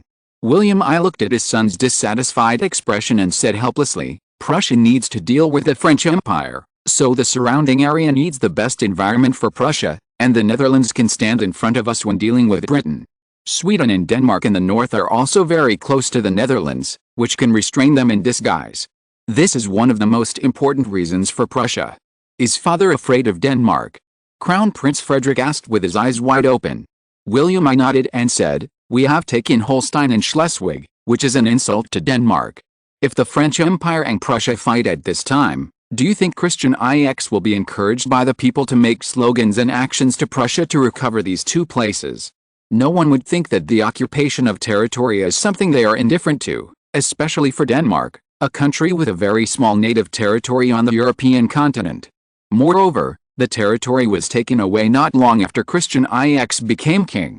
The flaws revealed by Prussia at this time were very tempting. Frederick felt that things were leaning towards his original idea at this time, and he was a little confused for a while. But he knew that with a history of the Russian Empire helping the Netherlands before, he had a direction. Father, if we support the Netherlands, what kind of help can the Netherlands provide for us to attack the French Empire? William I smiled bitterly and said, Nicholas Pearson is a real diplomatic wise man, very shrewd. I have seen him when I was the ambassador to Prussia. That's why I asked Prime Minister Bismarck to take action. Martinus, with a population of only 500,000 and an army of 30,000 to 40,000, inflicted a great defeat on Britain in South Africa, and lost face in front of the world. This man is no pushover. So we must be prepared for the two of them. With Moltke and Bismarck in place, I feel a lot more at ease. Father doesn't look very reassured, Crown Prince Frederick asked in confusion. William I showed a hint of worry in his eyes. The Netherlands came well prepared, but we were a little hasty in our preparations. We will inevitably suffer losses. Will we really suffer losses? Crown Prince Frederick didn't quite believe it. After all, Bismarck and Moltke were well known throughout Europe. He didn't believe that these two deputy ministers of the Netherlands could actually defeat them. If that was the case, how powerful were the ministers of the Netherlands? Facing Nicholas Pearson's confession, Wesman's heart skipped a beat. He couldn't help but look at Bismarck to see how he would react. But strangely, Bismarck, who always kept his emotions to himself, smiled sincerely. Although it was hard to tell whether it was a real or fake smile, it was still quite majestic when he smiled. What does the Netherlands want? Bismarck said thoughtfully, Prussia ceded territory to the Netherlands in Somalia, Africa. After he finished speaking, Bismarck shook his head and rejected it. No, the Netherlands doesn't need it. After all, the Netherlands has much more territory there than our colonies, and the fertility is incomparable. At least Madagascar is better than ours. Does it want Prussia to give up Qatar and the Arabian Gulf? That's not right either. The Netherlands and Prussia bought it from the Ottoman Empire together. If the Netherlands liked it, they could have taken it by themselves, and there was no need to bring Prussia as a partner. Bismarck rejected it again. Nicholas Pearson had a blank expression on his face and didn't say anything. Wesman smiled bitterly as he listened. Obviously, he had seen a Bismarck who was very different from the rumors today. Could it be? Bismarck stared at Nicholas Pearson and asked solemnly, is the Netherlands planning to attack Belgium? Wesman was shocked, then looked at Bismarck with incredible eyes, and then quickly turned his gaze to Nicholas Pearson. After listening to Bismarck's words, the latter seemed like the god of death waking up from his deep sleep, and his blue eyes showed a sharp light. After a moment, everything was back to normal. Nicholas Pearson said, the Netherlands does have this idea. This is the reward the Netherlands asked for after providing help to Prussia. Bismarck was shocked to see Nicholas Pearson readily admit his guess. In 1830, The first battle of British late Prime Minister Palmerston's diplomacy was to secretly push Belgium to break away from the Netherlands and become independent. After 9 years of using both soft and hard tactics, the British gunboats were finally driven to the ports of Amsterdam and Rotterdam. In 1839, the Netherlands, without the support of the Russian Empire, reluctantly recognized Belgium's independence as a kingdom. The Netherlands swallowed this bitter fruit. Now, after 30 years, the Netherlands is preparing to conquer Belgium? If this news spreads across Europe tomorrow, what kind of storm will it cause? He can't imagine that it will be anything but calm. Wesman, who was standing next to him, also heard the news for the first time. His eyes widened. Belgium, the Netherlands wanted to retake Belgium. If this was what King William IV wanted, then the Netherlands would face retaliatory attacks from the French Empire. Even the British Empire would not be willing to let the Netherlands rise again and threaten the British mainland with its extended coastline. Prussia helped Belgium to be retaken by the Netherlands. It seems that Belgium's weight is much lower than Prussia's defeat of the French Empire. Nicholas Pearson, we are willing to provide some venues for Prussia. For example, if Prussia is willing, then ships flying the Prussian flag can enter the Belgian port as a transit point and enter the English Channel to bombard the coastal areas near Paris. I think this should be a good help for Prussia. Bismarck forced himself to calm down. By doing this, aren't the Netherlands afraid of the British Empire behind Belgium? Chapter 490 The Bearish French Empire. Amsterdam, Netherlands. According to the intelligence we have, said Bill Charley, director of the Royal Netherlands Intelligence, the Kingdom of Prussia seems to have decided to use force against the French Empire. The war between the French Empire and the Kingdom of Siam will affect when and how Berlin invades the French Empire, rather than whether it invades the French Empire. William IV implemented a dual-track intelligence system. Bill Charley controlled the Royal Netherlands Intelligence Agency, while Mike Shawn controlled the Netherlands International Intelligence Agency. The intelligence of the two was not connected, so please report it.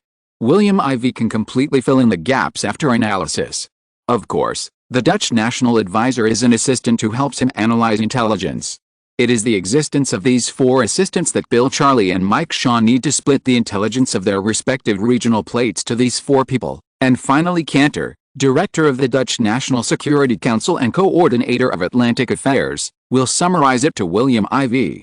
Bill Charley said, Berlin has probably learned from the war between the Kingdom of Siam and the French Empire that although the French Empire is much more powerful than the Kingdom of Siam, it will not gain an overwhelming advantage on the battlefield and achieve a quick and decisive victory. This has caused the French Empire to be mired in the Far East, and its homeland is empty. Bill Charley's words were agreed by the more than 20 people present. Obviously, France was not in a good state at the moment, and it was hard to believe that it would win soon. Mike Shawn, director of the Netherlands International Intelligence Agency, took over and pointed out that Napoleon III of the French Empire's decision to invade the Kingdom of Siam was a strategic failure. This situation made the French people very uneasy, while the Prussian people were full of contempt for the French Empire.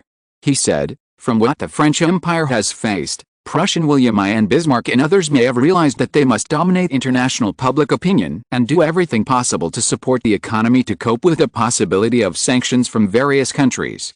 The intelligence giant who led the international intelligence collection in the Netherlands downplayed the speculation that Prussian William I and Prime Minister Bismarck might invade the French Empire by force in the first half of this year, but he believed that in the next year, the later the time, the higher the risk of Prussia invading the French Empire. He said, I will not underestimate Prime Minister Bismarck and William I's determination to use the French Empire as a stepping stone to gain imperial status and control France, to complete the hegemony of the European continent. As for the Siamese and French wars, said Samuel, the European and African coordinator and one of William IV's security advisors, although Berlin currently verbally supports the position of the French Empire and is dissatisfied with the Netherlands taking the lead in the International Hague Court to sanction the French Empire, they do not directly oppose it. The British Empire, like us, does not believe that Berlin is providing military support to Paris. He also said, Prussia has increased its purchases of agricultural products from Paris, but seems to be acting cautiously to avoid provoking the anger of the member states of the International Hague Court, led by the Netherlands, and becoming a new target of sanctions. As the three people spoke in turn, the entire Dutch Privy Council had understood from their words that the area around the Netherlands would enter a season of storms. Prime Minister Thorbecke stood up and said, I know Bismarck. If he is determined, he will do it. Therefore, the Netherlands must prepare a response plan. He looked at William IV, who nodded. After Thorbecke got the nod, he said in a shocking way, "Since we can't stop it, we will be forced to accept it and make changes. The Netherlands needs to develop, so following the general trend has become the direction that the Netherlands must grasp. With the consent of His Majesty, after careful consideration, we decided to take this opportunity to see if we can get back the territory we once lost." Lost territory? Many people were confused at first. The lost territory of the Netherlands? Suddenly, everyone looked at Thorbecke in shock, and William IV, who was as calm as ever. Wherever the 29-year-old William IV looked, everyone lowered their heads. Even Thorbecke's eyes slanted slightly, and the King's Majesty was immediately revealed. Belgium is too far away from our Kingdom of the Netherlands. It has been 30 years since 1839 when my great-grandfather, King William I, was forced to sign the agreement. If we count from 1831 when Britain, France and Prussia recognized Belgium's national status, it has been 38 years now. 2 generations have passed, and we have almost forgotten that this is the glorious mission of our Kingdom of the Netherlands. When William IV said this, he saw many heads lowered in shame. If the Netherlands wants to establish its status as a great power, then it is imperative to conquer Belgium. William IV said firmly and without doubt. Minister of Justice Ross could not help asking, "Your Majesty, if we want to take Belgium, what method will we use?" William IV did not answer directly, but looked at the Chief of Staff Mark Rutte on the military side. "My Lord Chief of the General Staff, what method do you think we should use?" Mark Rutte said in a powerful voice, "The Dutch swords and guns are the best method, and of course, we also have our invincible warships." Mark Rutte's words excited many people, and his military frankness and generosity drove the blood in their bodies. Even the Minister of Justice Ross, who is always known for his calmness, turned red. William IV nodded, "The military is ready, and what about the Ministry of Foreign Affairs?" Heesbert von, the Minister of Foreign Affairs, followed up and said, "The information sent back by Nicholas Pearson said that Bismarck has agreed to a request, provided that the Netherlands must support Prussia's actions against France, and Nicholas Pearson, as we expected, has delivered the Belgian port for the Prussian navy to borrow when attacking France." William IV and Thorbecke smiled after hearing this. Some people saw this in their hearts and didn't understand why William IV smiled after being asked this request. What they didn't know was that this was just one part of William IV's plan. Kingdom of Prussia, Berlin. Nicholas Pearson, Deputy Minister of Foreign Affairs of the Netherlands, and Martinez, Deputy Minister of Defense of the Netherlands, sat opposite each other. Next to them sat Wesman, the Dutch ambassador to Prussia. Nicholas Pearson said, "After completing this mission, we will have to calm down for a while." Martinez nodded and sighed. "In the past, we lived in South Africa and lived a displaced life. It was really hard to see our compatriots living so hard. Now that we have returned home, we are very satisfied to see their happy appearance. This is all brought to us by His Majesty." Wesman watched the two peoples chat from the side, and immediately sighed at the right time, which was very in tune. Chapter 491, British House of Lords, Intelligence Report from MI6. The Dutch delegation, which is visiting Berlin, is currently staying in the Dutch embassy in Prussia. Nicholas Pearson, the Dutch Deputy Foreign Minister, said enviously, "You are now a baron awarded by His Majesty. Baron is obtained by making great contributions to the Kingdom of the Netherlands. At the same time, no one dares to deny your contribution to the increase in the population of the Kingdom of the Netherlands. So this title is well deserved." Martinez was not modest, but laughed and said proudly, "The Netherlands is currently thriving and attracting the attention of the world. The development of the Far East is changing with each passing day. I am very optimistic about the future of the Dutch royal palace. Your Majesty has achieved such great achievements at such a young age. The future is promising." After he finished speaking, the two people next to him nodded in agreement. William IV is 29 years old. At this age, only Louis I of the Kingdom of Portugal can be compared, but the latter's achievements are far worse. Therefore, William IV has almost become the source of faith for the Dutch people, and even Martinez and others are no exception. Moltke is a very difficult man. He looks honest, but he is actually very wise. He is old but not dead, and he is actually a womanizer. No wonder Prussia has developed its military so quickly. With him ruling the military, It is natural for Prussia to be what it is today. Martinus said thoughtfully. Obviously, he was very wary of Moltke. Nicholas Pearson also sighed. Bismarck is the same. This man is relied on by William I and he really has great abilities. So it was a fluke that the mission was completed this time. In the British House of Lords, Queen Victoria and British nobles were listening to the intelligence report from Monner, the head of the British Empire's secret spy agency, MI6. When a member of the House of Lords raised the threat of the Netherlands to Britain, Queen Victoria couldn't help but look at Prime Minister Disraeli. Obviously, if she remembered correctly, this senator was a Tory. At this time, bringing up the Netherlands was obviously still showing his anti-Dutch stance. This made many British conservatives ecstatic. Disraeli immediately won the favor of those conservative old members of the British House of Lords. He was really smart. She couldn't help but look at Russell of the Whig Party, and both of them showed helplessness. But Clayston next to him had a sullen face. The head of MI6, Monner, said to these top British power holders, the Netherlands poses a clear threat to the British government and society. MI6 is now investing more resources in the Netherlands than any other single project. Then a senator asked about the time when the Netherlands threatened Britain. As if to raise concerns about the Netherlands, Monard said to the lords and nobles, this reflects the seriousness of our mission. We should not be naive about what the Dutch are trying to do to our forces in the Americas and the Pacific and Indian Oceans. Monard continued, the Netherlands has a large number of spies. In addition to military intelligence personnel, there are tens of thousands of civilian intelligence agents. I even think that within the United States, those Dutch are cooperating with William IV's intelligence needs.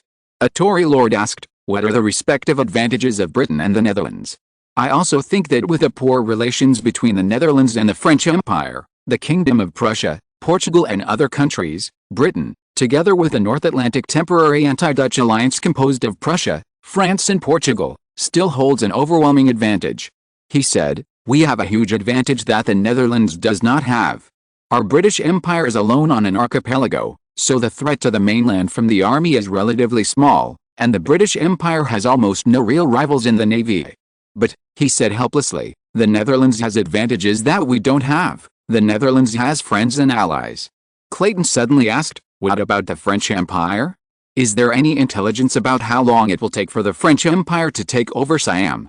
The former Prime Minister said under pressure, France is working so hard in the Far East. Will the mainland be unprecedentedly weak? Monner showed respect at the right time. You have to know that the man in front of him is one of the leaders of the Whig Party, and his status is similar to Russell. He doesn't want to offend a few people. The Prime Minister can be changed for 1 or 2 terms, but the leader of a political party can directly serve for decades without term limits. There are only 2 major parties in the UK, the Tory Party and the Whig Party. Among them, the Whig Party is stronger. Although the Tory Party is currently in power, due to the fate of decades, the Tory Party's rule is almost short-term, unlike the Whig Party, which is more stable. Therefore, as an old man in MI6, he knows more about the strength of the Whig Party, so he is unwilling to offend the former Prime Minister in front of him who may make a comeback at any time. After putting on a good show, Monard replied, the French Empire is struggling in the Cambodia region of the Kingdom of Siam in the Far East. If the aggressive actions of Napoleon III and Prime Minister Olivier of the French Empire continue in this way, they will soon be forced to suspend, which may give the Kingdom of Siam a greater chance to counterattack in the Cambodia region. The British intelligence giant was even pessimistic about France and said, they are about to run out of steam. Our assessment is that it will become increasingly difficult for the French to find troops and supplies in the coming weeks or even half a year. They will have to stop in some way, which will give the Kingdom of Siam a chance to counterattack. When a member of the House of Lords was asked whether there was any relevant intelligence information about William IV's visit to Berlin at the level of Deputy Minister of Foreign Affairs and Defense, Monard said, at present, we only know that the 2 countries are getting closer. When a member of Parliament asked whether the relationship between the 2 countries would thaw, Monard said that there is no evidence that the 2 countries were making progress in that direction. Meanwhile, south of the English Channel, the Ministry of Defense of the Kingdom of Spain issued a white paper warning that the threat to Spain's national security is escalating due to the French Empire's war in the Kingdom of Siam, the French Empire's internal penetration of Spain, the British Empire's dissatisfaction with Spain's opposition to the threat of British rule over Gibraltar, and the security instability caused by the weakening of Spain's national strength. The European Times reported that the cabinet government of Prime Minister Ramon Narvaez of the Kingdom of Spain is preparing to submit a draft defense budget in March, and released the Spanish defense white paper today. The Spanish government clarified its concerns about the threat to Spain's national security, aiming to win public support for the record military spending. Spain's Ramon Narvaez's goal is to double the military budget in the next 5 years. The Spanish defense white paper wrote, "The political, economic and military confrontation between countries is obvious, which poses a challenge to the international order and is a global situation issue." The Ramon Narvaez government accused the French Empire of attacking the Kingdom of Siam of seriously violating the ambitions and responsibilities of European powers, setting a precedent for resolving disputes by force, and threatening the escalation of the security situation in Spain and other neighboring countries. The Spanish Prime Minister was a leader who opposed French infiltration into Spain. He was dissatisfied with the French infiltration as the main reason for weakening Spain's influence as a European power, so he was very disgusted with France. The defense white paper approved by Ramon Narvaez listed the French Empire and the British Empire as the main security threats to Spain. Spanish Foreign Minister Tone said in Madrid on February 5, 1869, Spain is surrounded by the two major powers of Britain and France in the north. France's military actions have exacerbated security concerns in Europe. When neighboring countries try to subvert the international community's respect for national sovereignty, Spain now seems to be forced to stand at the forefront. Chapter 492, Aftershocks of the Spanish Defense White Paper Patriotic Special Topic.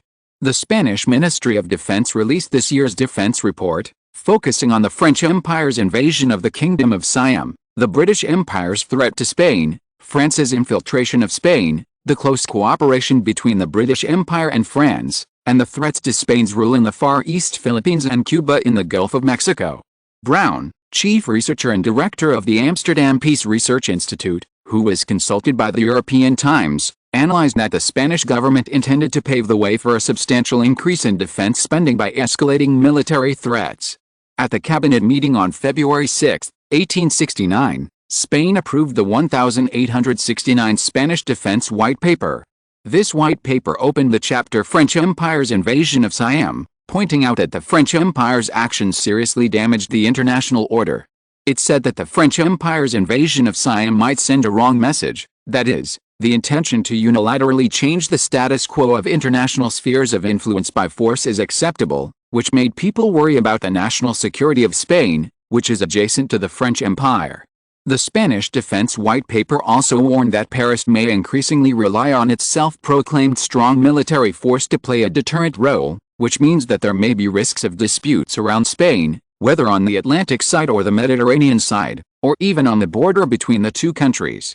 The white paper also mentioned that the French Empire's navy is now very active in the waters near Spain.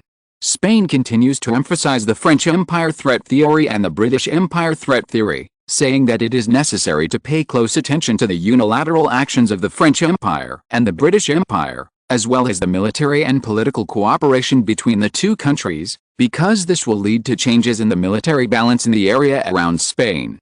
European media have reported on this.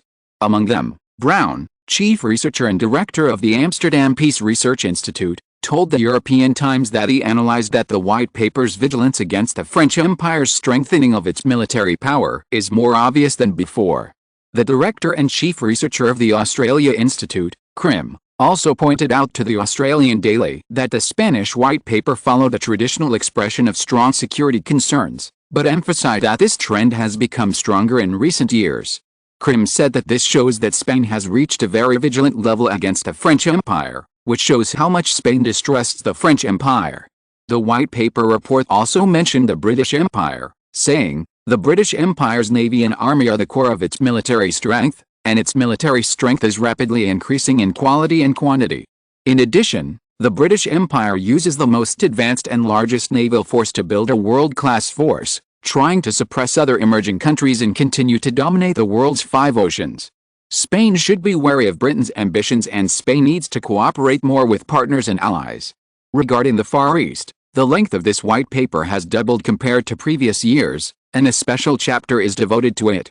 It analyzes that the British Empire has an advantageous position in the confrontation with the Dutch Navy, and Spain does not want to see a single power because it has such a large colony as the Philippines in the Far East. Therefore, Spain should actively approach the Netherlands and support the Netherlands to achieve a balance in the confrontation. The conclusion of this part says, the situation around the Far East is related to the security of the Philippines, Spain's largest colony, and is also important to the stability of the social situation in the Far East. On the Far East issue, Spain hopes that Britain and the Netherlands will resolve it through dialogue.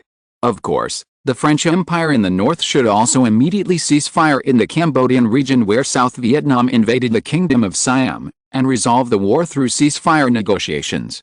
This Spanish white paper report caused a backlash from the French Empire and the British Empire. Napoleon III of the French Empire even criticized it directly in Paris. The tone of this Spanish defense white paper is negative and pessimistic. It maliciously smears the French Empire, rudely undermines the French Empire's military power, and interferes with the French Empire's government decisions in a didactic manner. I am very dissatisfied with this. Since when did Spain actually stand on the head of the French Empire and p? I will reserve the right to make further responses to the Spanish report. Obviously, Napoleon III was extremely angry about Spain's actions. Yes, Spain was originally a staunch ally of France, but now because of the rise of Isabel II and Prime Minister Ramon Narvaez, the French Empire and Spain have completely turned against each other. Not only have they lost their helpers, but they have also become enemies and can no longer even be friends. How could the French Empire not be angry? Therefore, Napoleon II's call clearly indicated that the relationship between France and Spain would be difficult to ease at least in the near future, and at least there would be no improvement during the term of Prime Minister Ramon Narvaez. Prussia, Berlin. Prussian King William I, Prime Minister Bismarck, and Chief of the General Staff Moltke sat opposite each other. After Crown Prince Frederick finished analyzing the Spanish defense white paper, the three of them looked at each other and saw the fear in each other's eyes. After Crown Prince Frederick finally finished analyzing the newspaper, he looked up at the three people and said excitedly, "Spain has fallen out with the French Empire, and it has come to this. This time God is helping Prussia." Moltke coughed fakely, then said, "The Crown Prince seems to have thanked the wrong person." The excitement on Crown Prince Frederick's face suddenly stopped, and he looked at Moltke in confusion, but he saw from the corner of his eyes that his father William I and Bismarck did not object. "What does the Chief of the General Staff mean?" Moltke said awkwardly, "A few days ago, when I met with Martinez, Deputy Minister of Defense and Army of the Netherlands, the other party mentioned that the military cooperation between the Netherlands and Spain has reached an extremely high level, and the trade and military cooperation between the two countries in the Philippines and the Dutch East Indies has reached the level of an alliance." Seeing that Crown Prince Frederick still understood what he meant, he said embarrassedly, "Yesterday, I learned from the Prime Minister that when Nicholas Pearson talked with Prime Minister Bismarck, he mentioned that in order to help Prussia deal with the French Empire, the Netherlands is willing to take the lead." Moltke saw the surprised expression on Crown Prince Frederick's face, and it was obvious that the latter had thought of what he wanted to say. Crown Prince Frederick asked with a surprised expression, "The Chief of the General Staff means that Spain's action was instructed by the Netherlands. How is it possible?" A huge wave of emotion surged in Crown Prince Frederick's heart. If this was the case, then the influence of the Netherlands was too great. No wonder he saw the fear of William I and others just now. He thought it was Spain or the French Empire that asked them to do this, but it turned out that the target was the Netherlands. Bismarck said at this time, "The Netherlands has given us a good gift. In this case, we should think carefully about our return gift." If you're listening to this novel on a channel other than Fanfic World, it means they downloaded and uploaded it without effort. We cordially invite you to visit our channel, Mundo Fanfic Novelis. There you'll find the original version of this story, and you can explore many other novels of various genres. We're waiting for you to immerse yourself in a world of incredible novels. Chapter 493, Is There a Secret in the Philippines? 1869. British Foreign Secretary Russell believed that the defense white paper released by Spain 2 days ago seriously violated the basic norms of international relations and the peace spirit between Britain and Spain for many years. The British Empire expressed strong dissatisfaction and resolute opposition to this. The British London Times commented that the release of the 1869 white paper coincided with the bad relations between the French Empire and Spain, and the relationship with Britain was not friendly. The content emphasized that Spain must strengthen its armaments, and there was an unprecedented strong army color. The Spanish government hopes to achieve the goal of the ruling Prime Minister Ramon Narvaez's cabinet government to increase military spending by emphasizing the international situation related to the war between France and the Kingdom of Siam and the surrounding military threats, and greatly increase defense spending. The newspaper emphasized that the Spanish Defense White Paper emphasized the escalation of threats from Britain, France, and the Far East as an excuse to obtain approval for a sharp increase in military spending and increased defense spending. Queen Victoria frowned as she looked at Prince Edward's analysis report, and said unhappily, "That is to say, Spain's current dissatisfaction with Britain is obviously due to its dissatisfaction with Britain's control over Gibraltar." Prince Edward said awkwardly, "It seems to be the case at the moment." Queen Victoria, "If that's the case, Spain would not dare to use this as an anti-British measure in the Defense White Paper in the past 165 years since 1704, but why did it choose this time?" Prince Edward was immediately more embarrassed. Queen Victoria said unhappily, "If you govern based on your analysis, then the British Empire will inevitably enter a period of decline. Return and give me a new analysis report. Go back." Edward's face changed. The Queen's meaning was very clear. This was to drive him out, meaning that she didn't want him to listen to the conversation between Prime Minister Disraeli and Foreign Secretary Russell, and this was to drive him out of the core team of governing the country. Just as he was about to speak, Disraeli shook his head at him, meaning that he should not confront Queen Victoria head-on and protect her with great effort. He was originally very afraid of this strong mother in front of him, and now Disraeli's reminder gave him a good way out, and then he left. After Crown Prince Edward left and the waiter closed the door, Disraeli said with a wry smile, "Your Majesty, it seems a bit too much to treat His Royal Highness the Crown Prince like this." Queen Victoria said calmly, "As a qualified king, you must have a clear mind at all times to deal with everything, and Edward, at the moment, seems to be far from qualified, and even the position of Crown Prince is barely doing well. I understand what the Prime Minister means, but the situation facing the British Empire is currently very dangerous, and Edward is not yet capable of overcoming these huge waves." Disraeli disagreed, but some training opportunities should be provided. William IV was only 21 years old in December 1861 and ruled the Kingdom of the Netherlands. Louis I, who was born in 1838, also ruled the Kingdom of Portugal at the age of 23 in November 1861. His Royal Highness Crown Prince Edward, who is 1 month older than William IV, is already 28 years old and is still focusing on his homework. It seems that this is of little use to him. Foreign Secretary Russell stared at Disraeli from the side with a scrutinizing look, as if thinking about something. Prime Minister Disraeli had a close relationship with Prince Edward, and this was known to the whole of Britain. At this time, by helping Prince Edward argue for his rights, whether he succeeded or not, Disraeli would be able to gain the recognition of Queen Victoria, Prince Edward's mother. After all, no mother wanted to see her son abandoned, even though Prince Edward was not favored by Queen Victoria. But if anyone thinks that a mother does not love her son, they are totally wrong. Obviously, Disraeli understood this, so he took the right remedy to improve the past impression of himself and the Tory party in Queen Victoria's mind. Queen Victoria did not comment. She asked Foreign Secretary Russell, "What is the current reaction of the French Empire?" The latter responded, "Olivier is currently following Napoleon III and criticizing Spain's policies, but generally speaking, the situation is still under control." Queen Victoria sneered. In other words, Her Majesty Isabella II has calculated that Napoleon III and Olivier dare not make any big moves, so she is so reckless. Almost, Russell sighed. Ever since General Ramon Narvaez became a confidant of Isabella II and became the new Prime Minister of Spain last year, Spain's foreign stance has become tough. Queen Victoria asked Prime Minister Disraeli, "Has anyone been sent to check the background of Prime Minister Ramon Narvaez?" Disraeli, he was originally a general of the Spanish Conservatives and had a bad relationship with the former Prime Minister. So with the support of Isabella II, the former Prime Minister was ousted and became the new Prime Minister. As for the background, Disraeli suddenly seemed to think of something and said, "Many of General Ramon Narvaez's cabinet members have been to the Philippines in the Far East.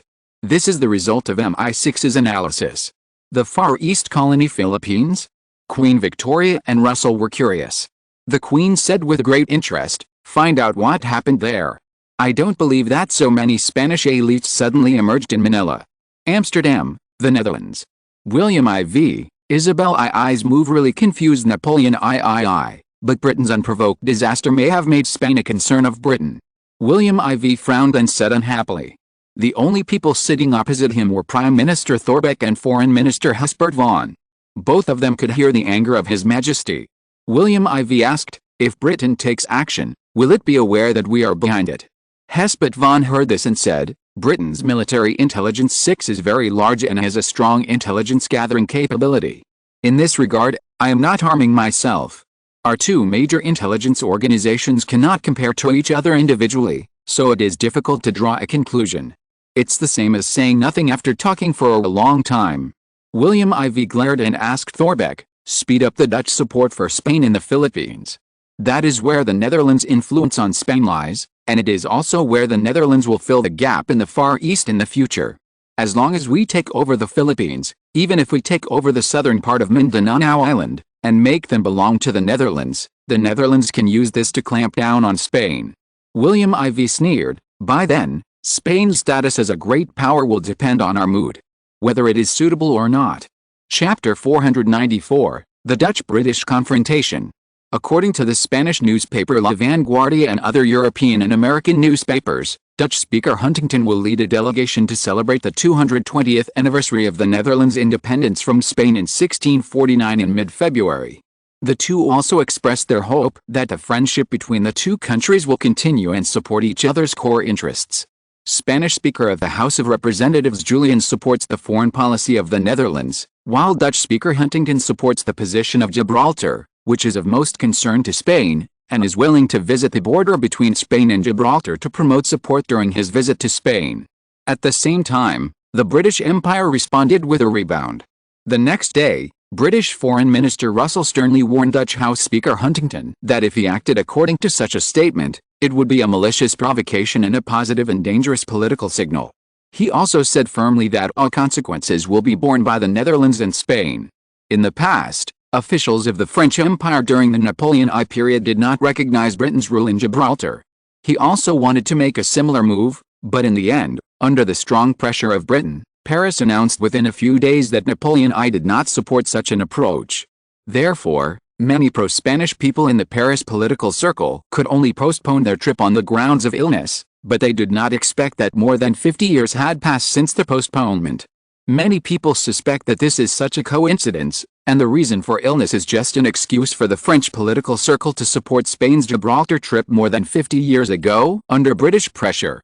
Although the statement in the Paris political circle at the time was that it was just postponed rather than cancelled, and they would put the visit on the agenda again after they recovered, they did not expect that these people would never step into the border of Gibraltar until they died.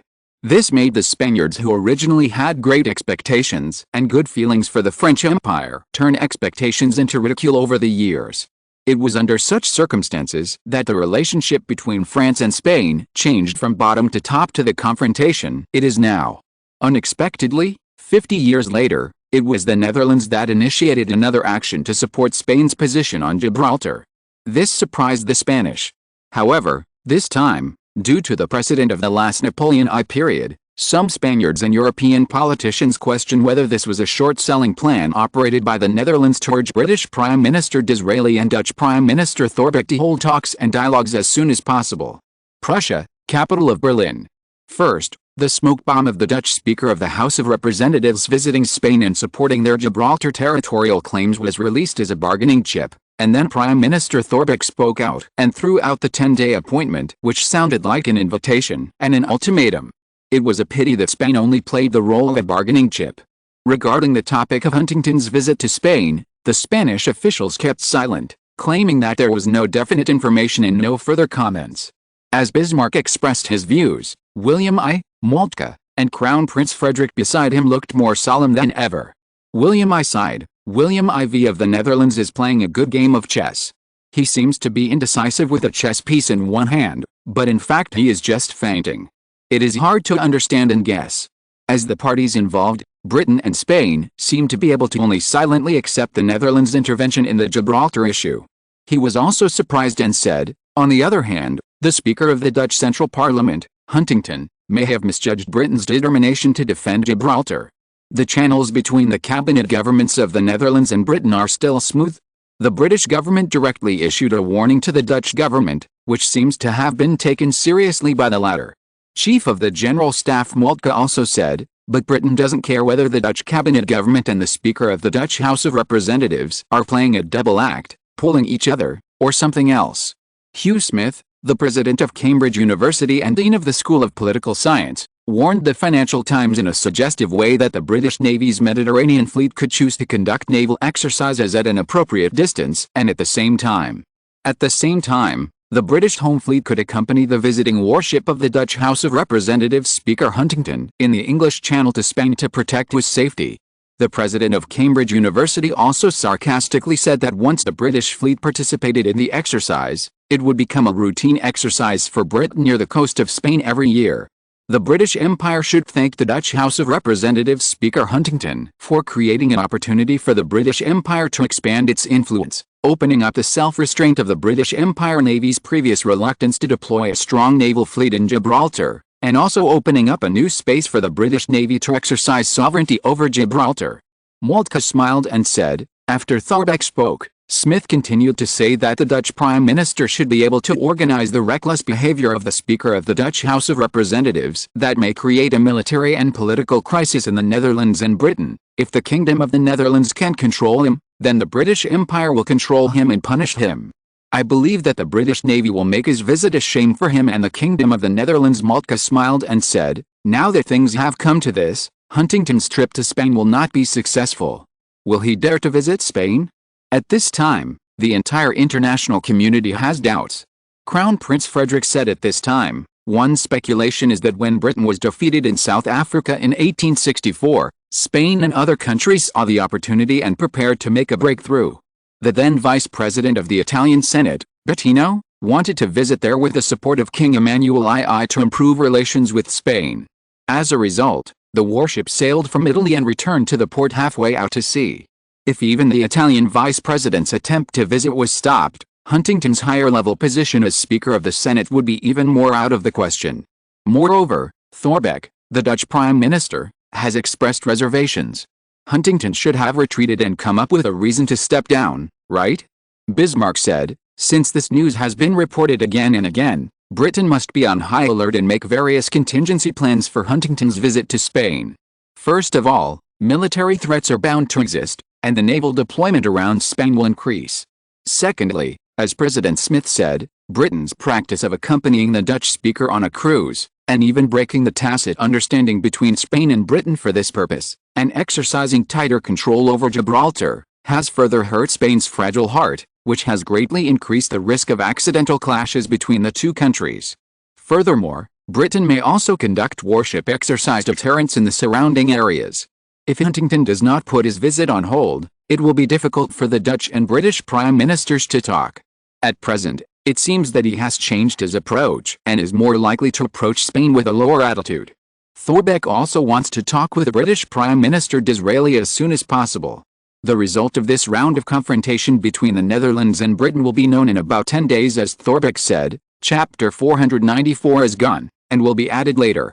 Chapter 495. The arrogant Netherlands' coercive diplomacy towards Britain. Amsterdam, Netherlands.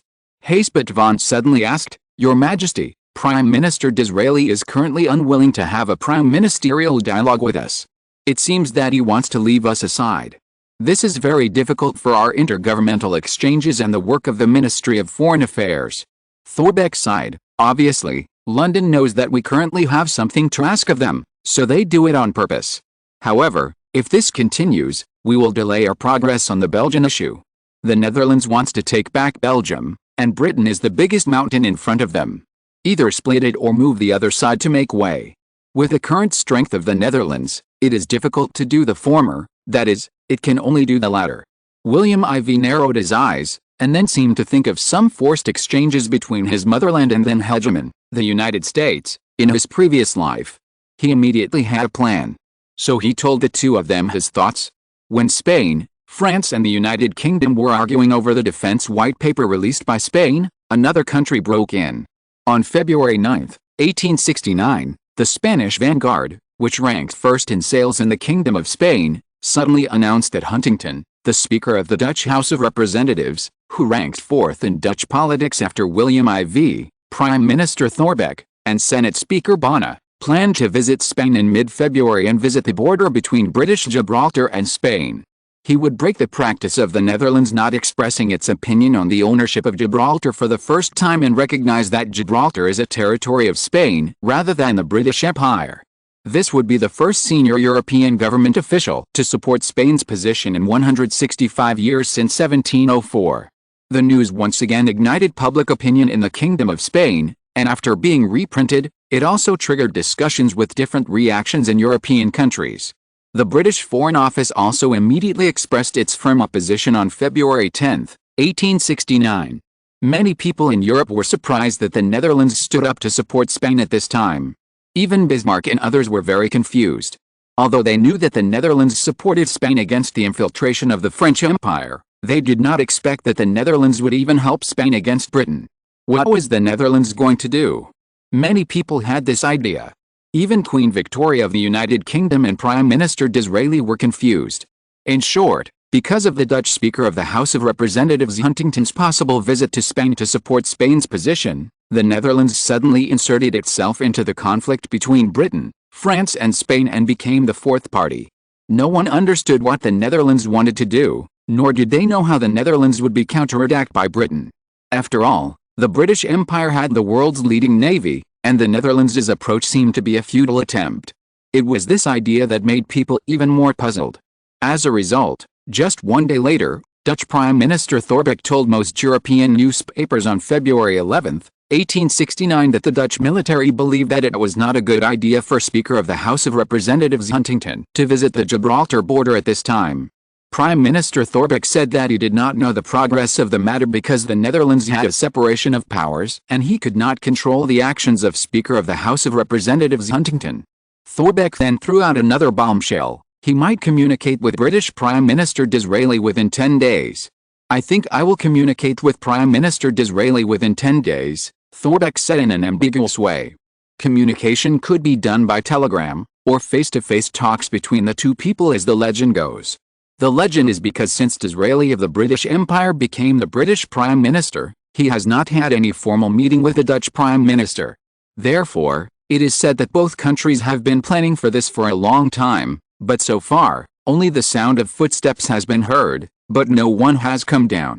Not long after William IV visited London last year, after Queen Victoria's Princess Louise and William IV's brother, Prince Frederick of Greece, confirmed their marriage, the Dutch government repeatedly announced that the prime ministers of Britain and the Netherlands might hold a cabinet meeting within a few weeks after the relationship eased. Disraeli himself also said that he would talk to Thorbecke soon. By December last year, number 10 Downing Street said that the meeting would be realized soon, and the Dutch Prime Minister's office did not hide its expectations for the meeting. At the beginning of last month, after the Dutch Foreign Minister Hubert van and the British Foreign Secretary Russell had a telegram, both claimed that the two prime ministers might talk in the cabinet in a few weeks. From January to now, in the middle of February, a few weeks and soon have passed for several months. The outside world's perception is that the Dutch government is anxious, but the British government is not. Prime Minister Thorbecke gave the most specific 10 days so far, but there is still no date. When asked at the regular press conference, British Foreign Secretary Russell neither admitted nor denied it, but just said that there was no information to provide. This is the biggest melon in European politics in recent decades, and many people who eat melons are suddenly excited. Obviously, many people have associated many things, especially the top leaders of various countries, from which it seems that they have finally realized the purpose of the Netherlands is doing so. At this time, no one would think that this matter is irrelevant. From the logic of Dutch politicians, the visit of Dutch House of Representatives Speaker Huntington to the Spanish Gibraltar jurisdiction border seems to be unrelated to the meeting between British Prime Minister Disraeli and Dutch Prime Minister Thorbecke. Although Huntington and Thorbecke both belong to the Liberal Party, facing the Dutch midterm elections in the middle of this year, the Liberals may lose control of the House of Representatives to the Christians, which means that he may lose his position as Speaker. Huntington's layout takes into account personal ideas and paving the way for his continued influence in the political arena. Especially in the current situation where the Dutch are generally not very interested in Britain, the anti-British policy has become a trump card to attract votes. Huntington's approach is obviously intended to consolidate his support rate. However, from the perspective of Gibraltar's relationship with the UK, Spain and the Netherlands, Huntington's visit to Spain and his visit to the Gibraltar border after meeting with the Speaker of the Spanish House of Representatives, Julian, is enough to trigger the fuse between the UK and Spain, and plunge Spain and the UK into diplomatic and military disputes. The Netherlands is provoking the most sensitive nerves of the two countries. Over the past years, although the relationship between various countries and Spain has been good and bad, Paris, such a powerful former ally of the French Empire, has never supported Spain's claim.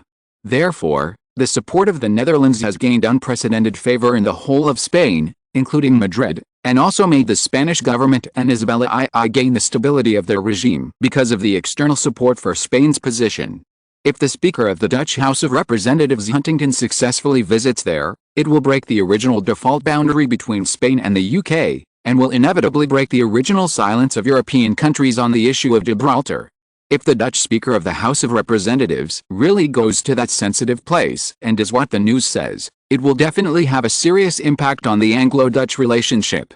At that time, the so-called easing of relations between the Anglo-Dutch relationship and Spain will definitely take a tougher stance on the Gibraltar issue. At this time, face-to-face talks between the British and Dutch prime ministers will probably become no talk. Chapter 496 Napoleon III. Is that the salami tactic? On February 13, 1869, the Speaker of the Dutch House of Representatives, Huntington, said that for security reasons, he would not comment on any trips in the House of Representatives.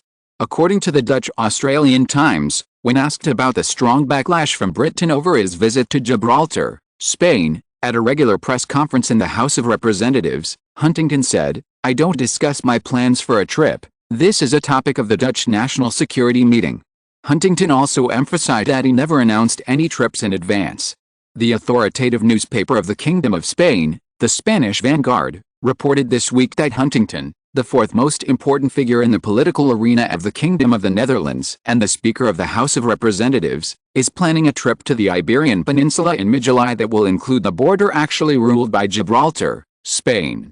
After the news came out, it triggered protests from the British Empire and caused great shock to Europe.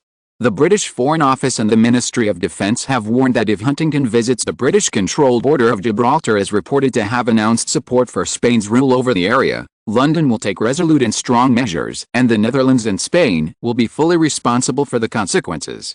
At a press conference in the House of Commons on Thursday, when asked how the Netherlands should respond to Britain's dissatisfaction and Britain's containment of the Netherlands, Huntington responded that this was a very serious issue. Huntington said, "I think it is very important that we show support for Spain, an important ally of the Netherlands. I also think that none of us has any doubts about Spain's historical control over Spain. Of course, the Netherlands has not said that it supports Spain's current management rights there. Spain is a big country and we respect it. Therefore, the Netherlands' position is very rational. It depends on Spain's own decision." Huntington also said that Dutch Prime Minister Thorbecke did not tell him not to go to Spain, let alone ask him to do certain things and not do certain things. "I have never heard such a statement from Our Greatest Majesty William IV." The statement of the Speaker of the Dutch House of Representatives was published in various countries on February 15, 1869, and immediately attracted everyone's attention. Obviously, his statement did not make people feel a little bit of easing atmosphere. It was just an official vague statement. He did not say whether to continue this anti-British visit. This made European newspapers very excited. Obviously, in order to win more subscriptions from readers of newspapers, sustainable reporting of this news will further increase newspaper sales. Perhaps even the British newspapers are thanking the Speaker of the House of Representatives of the Kingdom of the Netherlands in their hearts. British Empire, London. Queen Victoria, Prime Minister Disraeli, and Foreign Secretary Russell sat opposite each other. In response to the possibility that Huntington, the head of the Dutch House of Representatives, may visit Spain in the next 7 days and announce his support for Spain's sovereignty over Gibraltar, Dutch Prime Minister Thorbecke has reservations about this and has issued a request to communicate with you, Prime Minister Disraeli, within 10 days. The news of Huntington's trip to Spain has not been confirmed by the Dutch officials so far, and even Huntington has not said whether he will visit there.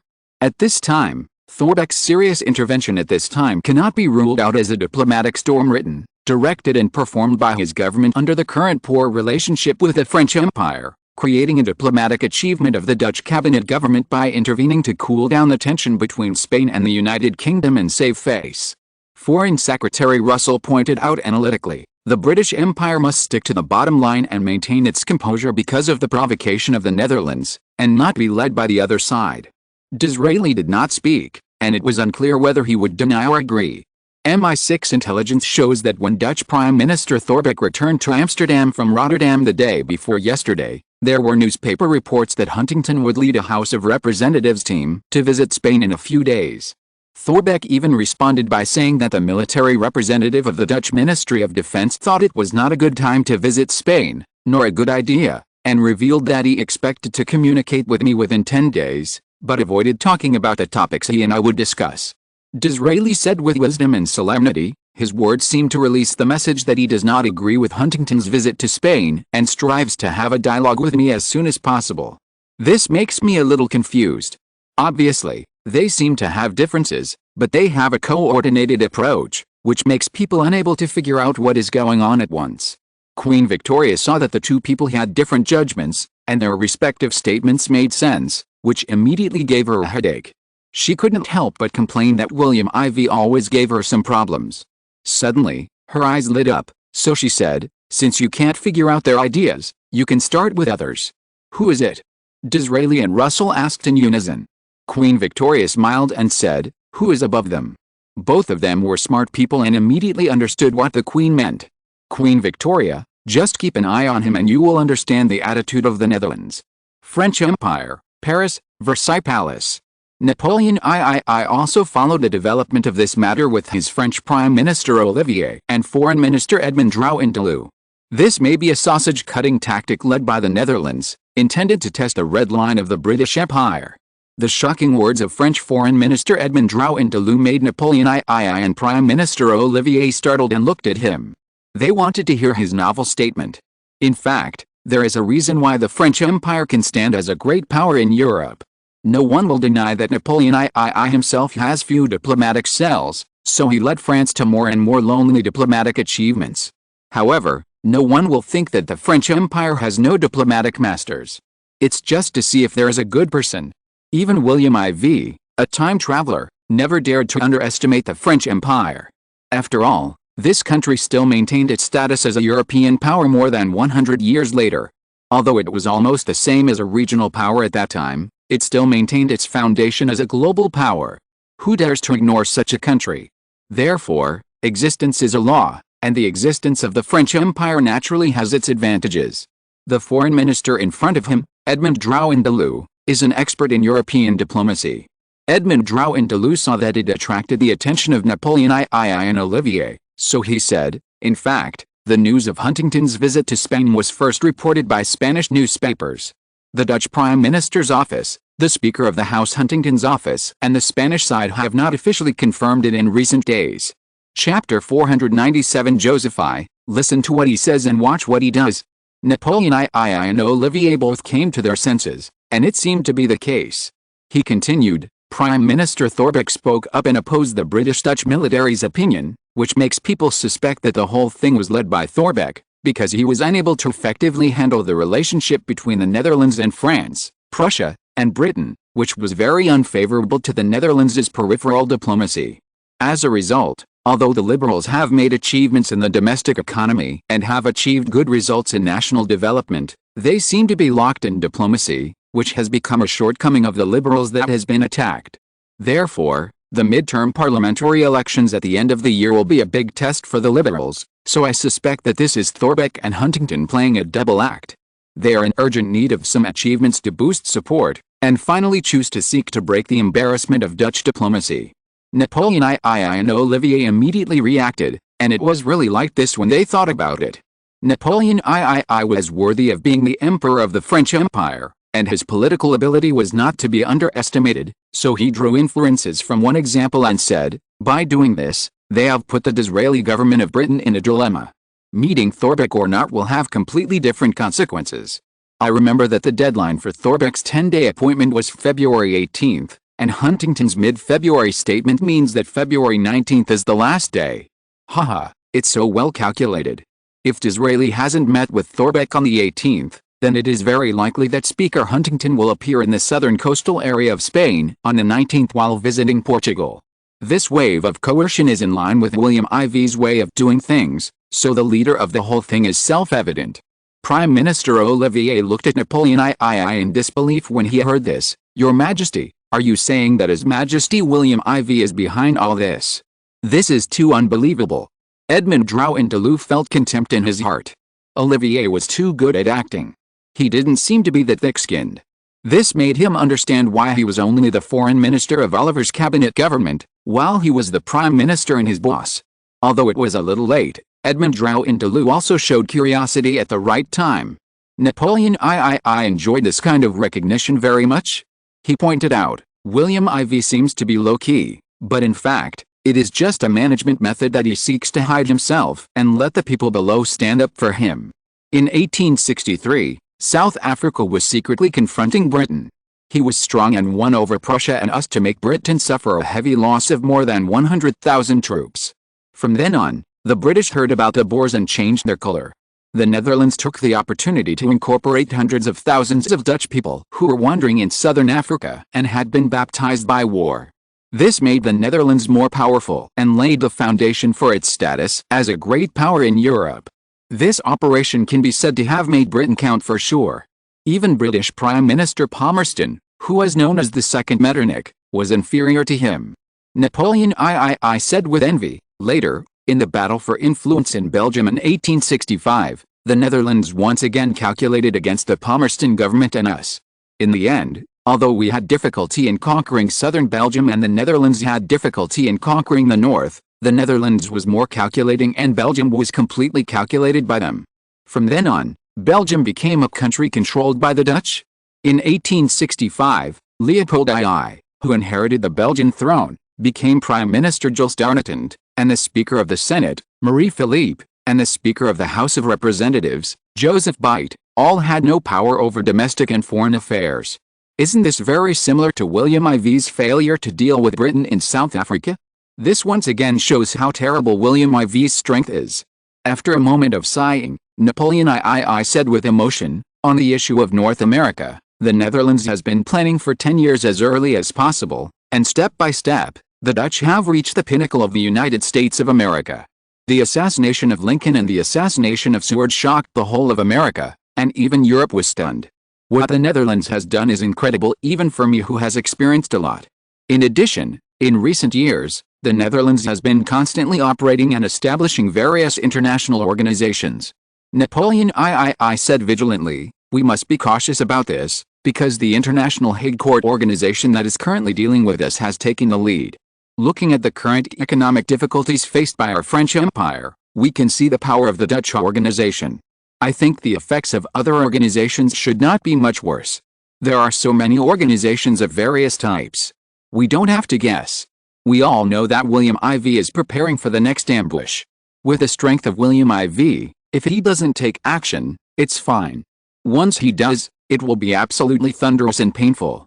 If William IV were here, he would be surprised by Napoleon II's view of him. He would even be amazed at the statement that the person who knows you best is always your enemy rather than your friend. Napoleon II's statement even made William IV feel like he was being watched. Edmond Drouin-Delou and Olivier were sure that these words of Napoleon III showed that he had a sense of fear towards William IV. Yes, it was the fear of a first-class power towards a newly promoted first-class power.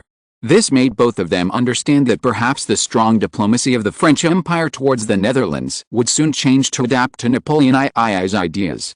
Austria-Hungary, Vienna. Franz Joseph I, like other countries, was also discussing this incident with Prime Minister Archduke Rainer Ferdinand and Foreign Minister Rysburg. Foreign Minister Rysburg, originally, the Dutch Prime Minister Thorbecke visited Northern Europe some time ago, and organized several of our East and Central European countries together in Amsterdam some time ago. It can be said that he has gained a lot of influence. However, at present, the Netherlands seems to have become a recognized first-class power in Europe and even the world under the circumstance of poor relations between Britain, France and Prussia. Prime Minister Archduke Rainer Ferdinand said, The British Empire uses warships to safeguard its interests in all parts of the world, making countries dare not speak out. Even the French Empire sometimes chooses to keep a low profile. But since the defeat in South Africa, the United States of America beat the British Empire into a drowning dog in North America, and the heavy losses in the Balkans, the disastrous defeat of the British Empire's influence in Belgium has undoubtedly highlighted that the British Empire's influence in various parts of the world is no longer as strong as before. Under the diplomacy of British Prime Minister Disraeli, which seems to be able to only obtain the support of France, Prussia and other countries, Britain's recent unsuccessful provocations against the Netherlands in South America or other parts of Europe have failed and returned to London empty-handed. It is obvious that Britain's peak of power has passed. The Netherlands' current rise has not stopped. It is small in Europe, but its territory in other places is very large. Now there is news that Speaker Huntington is visiting Spain. It is not ruled out that the Dutch government is leaking information to improve the relationship between the Netherlands and Spain with a salami-slicing tactic, and at the same time challenge Britain's dominance in the throat of the Strait of Gibraltar in the Western Mediterranean. This is done to test Britain's bottom line and reaction, and also to see how many countries respond. After all, no one wants the western entrance and exit of the Mediterranean to the Atlantic to be ruled by Britain, restricting the naval actions of various countries. This move is extremely powerful. Invisibly, the attitudes of various countries will influence Britain's attitude in the future, and perhaps those people in Britain have not even thought of this. The Prime Minister is right. Foreign Minister Rysburg, Huntington is the fourth most important person in Dutch politics. If he visits Spain and expresses support for Spain, Europe and even the world will think that this will be the official position of Spain, sending a strong signal of support to Spain. It will also have an imitation effect on countries that are friendly with the Netherlands. The leading role will make Britain very scared and afraid that other countries will follow suit, which will be unbearable for London. Therefore, with a serious warning issued by the British Empire, all consequences caused by this must be borne by the Netherlands and Spain. At this time, Prime Minister Thorbecke spoke out in opposition, which made Huntington's trip to Spain uncertain. If the visit is cancelled, the crisis of tensions between Spain, the Netherlands and the United Kingdom can be resolved. At the same time, Thorbecke's 10-day appointment with Prime Minister Disraeli will be successful, defusing a potential geopolitical crisis and establishing the Netherlands' status as a great power that can stand up to the superpower Britain in front of Europe and even the world. It has a huge impact.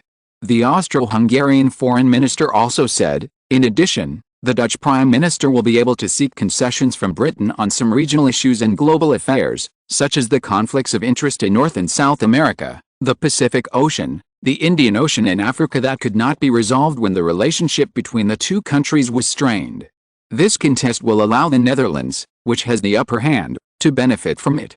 Foreign Minister Rysburg's statement was agreed by the other two. Franz Joseph I said, although the relationship between the two countries is tense, it is all superficial. Superficial people only see the superficial side. We need to look at the interaction between the two countries. In fact, it is not very beneficial for the Netherlands to overthrow Britain's superpower status at this time. After all, there is a lower and a higher country. Changing a country to the top may not necessarily bring great benefits to the Netherlands. He pointed out, the current royal marriage between the Netherlands and the United Kingdom is the best buffer. So, you can take a look, but don't take it too seriously, because no one knows whether the two sides have frequent private contacts, or even whether they are paving the way for a meeting between the prime ministers of both sides. At present, Disraeli is in a situation of asking for help from others, and Thorbecke is eager to talk to Disraeli. One is unwilling to give up easily to contain the other, and the other has an attitude of I am not anxious for the big and the small. What the Austro-Hungarian Empire needs to do is to do its own thing and show goodwill to both countries. The rest is their business, and we can only listen to what they say and watch what they do. Chapter 498, Don't pick on the weak if you have the ability. 1869, the international community was celebrating the visit of Huntington, the Speaker of the Dutch House of Representatives, to Madrid and the border of Gibraltar, but the British were strongly dissatisfied and said they would fight back against Spain and the Netherlands.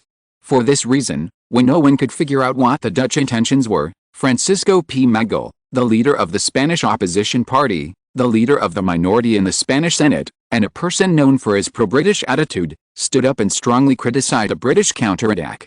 This powerful figure in Spanish politics believes that whether Dutch officials or members of the Dutch parliament want to go to Spain, or even where to visit, is not something that Spain can decide unilaterally, and he calls on the British Empire to reason with the Netherlands if it has the backbone, and not to use Spain as a punching bag. Francisco P. Magdal pointed out to the Spanish Vanguard on Friday, February 16, 1869, after a parliamentary meeting in the Senate of Madrid, that the British Navy is patrolling near Spain almost every day, and troops have been deployed on the Spanish territory of Gibraltar. Their warships also sail around the Spanish Atlantic and Western Mediterranean from time to time. If senior Dutch officials or Dutch parliamentarians come, the British Empire's current counterattack seems to be an attempt to take this opportunity to come more frequently. Regarding the news that Dutch House Speaker Huntington will arrive in Spain in the next few days, Francisco P. Magdal, leader of the opposition party, said that the British Empire has issued a more severe warning. Some people even asked the British Mediterranean Fleet and the British Home Fleet to hold military exercises directly outside the most important port in Spain to achieve a demonstration effect. The Spanish Vanguard released news on February 9 that the fourth-ranked figure in Dutch politics plans to visit Spain before February 20 and visit the Spanish side of Gibraltar to support Spain's territorial claims for Gibraltar. It will be the first time in Spanish history that a senior European political official at the national level has expressed his position, which has caused shock in Britain and Europe. As the person involved, Dutch House Speaker Huntington refused to answer whether he would visit Spain, or more accurately, the Spanish side of Gibraltar, at a press conference in the House of Representatives in Amsterdam on February 13, citing security reasons, and did not even express whether he supported Spain's territorial sovereignty. Francisco P. Magdal believes that the British Empire's powerful warships have increased in number over the years, and the Spanish people have become accustomed to them. The purpose of intimidation cannot be achieved, and the threats only increase the Spanish people's resentment towards the British Empire. All of London's goodwill towards Spain, and even the various concessions to ease relations before, have been offset by the diplomatic threats of the British Empire's warships. Their only function is to help the conservative Prime Minister Ramon Narvaez, who is in power in the British Empire, to campaign for votes and consolidate the conservative regime. He felt that it was not up to Spain to decide whether the Dutch ministers or the senators or representatives of the Kingdom of the Netherlands would come to Spain, or what they would do. If they want to come, you cannot stop them. If they don't want to come, you can beg them on your knees and they will not come. The initiative is entirely in the hands of the Netherlands. What can Spain do? London is unhappy with the Netherlands but is venting its anger on the Kingdom of Spain. It seems that Spain has become Britain's punching bag. Isn't that unfair? Francisco P. Magdal called for, if the British Empire really has the backbone and ability, it should not use Spain as a punching bag during this visit, but directly talk to the Netherlands and vent its anger, and point out that Dutch warships are circling around the British Isles in the North Sea and even the Atlantic Ocean, saying that they have the right of free navigation and freedom of navigation for cargo. In fact, the British Empire can do the same as the Netherlands and pull its own warships to the Netherlands mainland or even Australia and the Dutch East Indies in the Far East to sail freely. He also said, what is there for the British Empire to be proud of just circling around Spain and threatening the Spanish mainland? I suggest that the top political leaders in London go around the Far East, such as the Netherlands, and vigorously promote the prestige of the British Empire. I don't believe that the Kingdom of the Netherlands really dares to attack you. Francisco P. Magdal also said, treating others in their own way is what a great power should do. The Netherlands intends to put pressure on and even bully the British Empire. The British Empire should not deal with Spain. Does it think that Spain is weaker than the Netherlands? What kind of behavior is this for a legitimate global power? The long-awaited British Prime Minister Disraeli finally stood up in the escalating incident, but did not directly respond to the question, but an article on Britain's views on the Netherlands' strategy was revealed.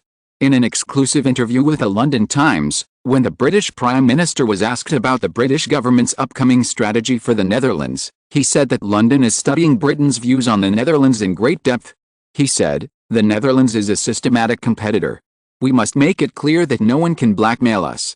Even if we are separated from the French Empire by a small sea area like the English Channel, we have never been too dependent on the French Empire.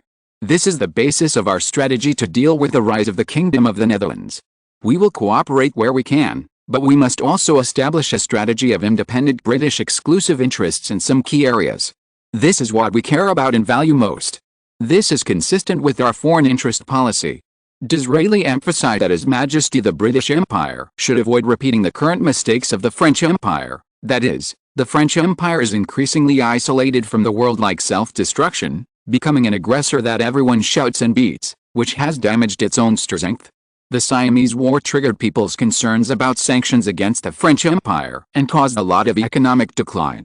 The import and export of French industrial products and grain were basically blocked, and the French Empire was weakened.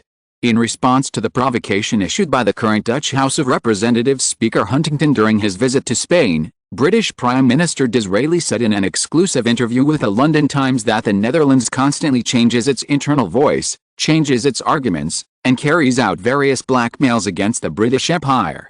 This is just a new way for the Netherlands to promote the Dutch voice. He said, the Netherlands has different reasons every time. They will attack the Netherlands when they expand their own interests and influence, just like they did with Belgium and the United States of America before. Both places are currently under the control of the Dutch. Chapter 499, Britain's Counter-Espionage Plan. Disraeli believed that Amsterdam's focus on Spain and its support for Spanish territory to undermine Anglo-Spanish relations was another disguised reduction of Spain's diplomatic circle after undermining Franco-Spanish relations. I think it is not us who should be worried, but Spain itself, because this makes Spain's diplomatic follow-up to the Netherlands more risky, and Madrid should be vigilant. Disraeli also said that London would not accept blackmail from other countries. We must make it clear that no one can blackmail us, he vowed. The British Empire will not only respond to the current attacks on Britain in a united way, but will also safeguard Britain's interests around the world in a diplomatic way, and will also provide military support to enable it to defend Britain's national territorial security and protect its own territory. Disraeli said that this is a common idea in Britain, regardless of whether it is the Tory party or the Whig party. However, he finally added that Britain is willing to communicate with the Netherlands in various ways in the coming period, but the premise is that the Netherlands provides enough sincerity to convince Britain to do so. As Disraeli's interview was made public, many people skipped the first part and finally focused on the last sentence about his willingness to communicate with the Netherlands. Did Britain finally accept the 10-day appointment from Dutch Prime Minister Thorbecke? In this world, there has always been one-sided public opinion. What the Netherlands can do is actually the British Empire has a lot of resources, especially the British government, which has always liked to control public opinion. Among them, various pro-British politicians in Spain began to speak out, and it is obvious that Britain has begun to exert its influence in Spain. The Spanish Vanguard exclusively disclosed that the Dutch Speaker of the House of Representatives Huntington may visit Spain in the next few days. Although the rumor has not been officially confirmed by the Netherlands and Spain, it has caused the situation in Britain, the Netherlands and Spain to boil. However, those who are interested have found that the Spanish officials have kept a low profile, but it is difficult to conceal their inner expectations. The British Empire officials have repeatedly opposed it with a statement of strong dissatisfaction, which shows how much Disraeli attaches importance to this incident. This is the stern warning that the United Kingdom seems to be issuing to the Netherlands and Spain for getting close to them and damaging their interests. The Netherlands' approach is eye-opening.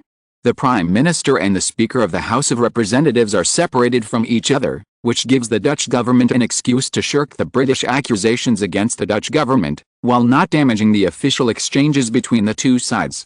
It can be said that it kills two birds with one stone. Just when the British Foreign Secretary Russell made solemn representations to the Netherlands and Spain, and warned that Spain was knowingly and willfully committing crimes and acting on its own, he also made it clear that Britain would make a firm response. At present, the Dutch Speaker of the House of Representatives may have a big break on his trip to Spain, or may announce a postponement of the visit. Amsterdam, Netherlands. The current situation in Spain makes people know that Britain has taken action, so the officials on the Dutch side have begun to worry about this. In addition to the members of the Privy Council today, Huntington, who is in the limelight these days as a contemporary, was also summoned by William IV. William IV said, even if Huntington did not set foot on Gibraltar, Spain as he wished, it is possible that other deputy speakers or other people in the parliament might visit there instead. Everyone was stunned for a moment, and then they breathed a sigh of relief. On February 17, 1869, Speaker Huntington had not yet visited Spain, but the Deputy Speaker of the House of Representatives of the Netherlands and the chief Liberal member of the Budget Committee, Graham, had already set foot on Madrid and talked with relevant personnel of the Spanish Senate. He was warmly welcomed and received by Julian. He met with Prime Minister Ramon Narvaez and Foreign Minister Tanis respectively. He also received letters from Prime Minister Thorbecke and Foreign Minister Husbet van from Graham. He was also entrusted by William IV to send 2 handwritten letters to Isabel II. Therefore, he met almost all the highest levels of Spain in this trip. Finally, he was invited to give a speech in the Spanish House of Representatives, becoming the first foreign member of the House of Representatives to be invited to give a speech in Spanish history. This makes people feel how close the relationship between the Netherlands and Spain is. However, this also makes many Europeans feel that the Netherlands' approach is unfathomable. The UK has even launched public opinion to make various speculations in favor of the UK. Obviously, the attacks by pro-British politicians in Spain during this period seem to have no effect. At the same time, during the meeting between the Dutch Deputy Speaker and Prime Minister Ramon Narvaez, the two successfully promoted a huge Dutch warship order of up to £500,000, and said, by the way, it is time to let Britain and the French Empire know the strength of the alliance between the Netherlands and Spain, and let them know that Spain cannot be insulted. If they want to attack Spain, it is time to make them pay a greater price. The rumor that Speaker Huntington visited Spain was like a smoke bomb, covering up the fact that this group of Dutch parliamentarians came to Spain with the order of uniting allies and injected a dose of Dutch-Spanish friendship into the heart of Spain, which was restless after the French invasion of Siam and the British test of Spain. However, at present, neither the Netherlands nor Spain has cancelled Huntington's visit to Spain, which shows that the Netherlands has made every effort. Huntington himself, the Spanish government and even the royal family have been keeping a low profile on this. At a press conference in the Netherlands, they said, "I don't discuss my travel plans." His office also issued a long-term security agreement. "We will not confirm or propose a travel itinerary," which seems to have intentionally made this unstable itinerary even more confusing. In the past few days, Dutch and British officials have communicated quite a few times. In addition, Prime Minister Thorbecke took the lead in blurting out the news that he would communicate with Disraeli in 10 days. This reflects the expectations of Thorbecke and the Dutch government, and also shows that the Netherlands is positive about arranging communication between the two. It is obvious that they hope to use the opportunity of direct dialogue between the prime ministers to strive for results that are beneficial to the Netherlands from Britain, the most powerful country at present. Speaker Huntington, who is also a member of the Dutch Liberal camp, dropped a bombshell of visiting Western Spain to support Spain's territorial demands at this time. It happened that he and Prime Minister Thorbecke played the roles of the Black Cop and the White Cop respectively. On the British side, they brought out the Spanish faction's bargaining chip of using Spain to pry Britain's sovereignty over Gibraltar, intending to make Britain give in, thereby raising their own political stance. Chapter 500 Bismarck's Fear. 1869, one day before the deadline when Dutch Prime Minister Thorbecke announced that he would communicate with British Prime Minister Disraeli, the leader of the British Empire's opposition party, former Prime Minister, current member of the House of Lords and Prime Minister Disraeli's old rival, Claxton, officially gave a speech in the House of Commons. The most eye-catching hot event was the visit of the Speaker of the Dutch House of Representatives to Spain, which became the most interesting content for the former British Prime Minister. On the European continent, Bismarck also gave a speech to his own House of Representatives, and this event also became one of his important topics. No matter what political tasks Huntington undertakes through Spain, or whether it is to boost the Dutch Liberal election and enrich political capital for the Dutch parliamentary election starting in the second half of the year, for London, what he represents is the fourth person in the Dutch national system, and the second successor to the position of Prime Minister after Senate President John Bunyan. Once he really sets foot on the southwestern border of Spain and announces his support for Spain's sovereignty over Gibraltar, it will undoubtedly formally declare the subversion of the invisible tacit understanding between the British Empire and many countries, challenge the bottom line of Britain, and actually enhance the common opposition to the influence of the British Empire in the Western Mediterranean with Spain. It is not only a damage to the Anglo-Dutch relationship, but also a huge provocation to the British Empire. Therefore, it can be seen that the British Empire attaches great importance to this matter. On February 10, British Foreign Secretary Russell stated that if Huntington visits Spain and announces his support for Spain's territorial sovereignty, it will seriously harm the Anglo-Dutch and Anglo-Spanish relations, impact the political foundation of the three countries, and send a wrong signal to Spain.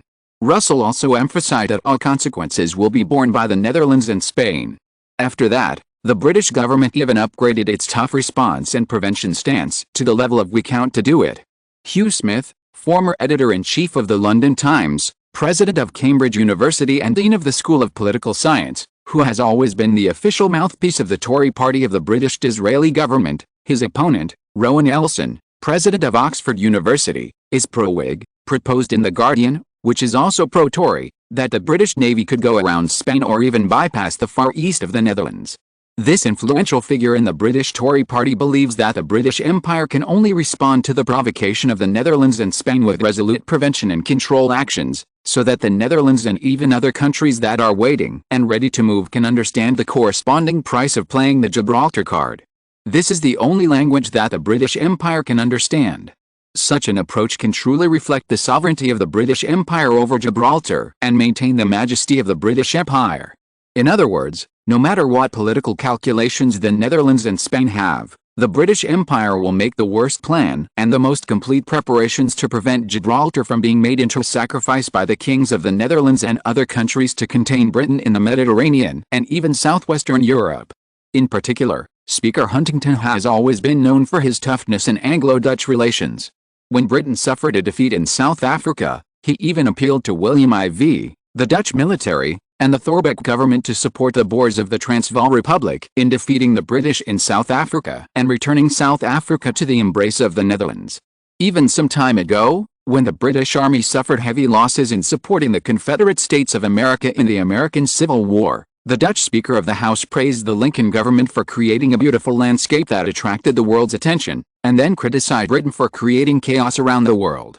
Now the Speaker of the House has chosen to visit Spain at this time and provide support for the sovereignty of Gibraltar, which Spain has always been obsessed with, and to escalate the struggle between Britain and Spain.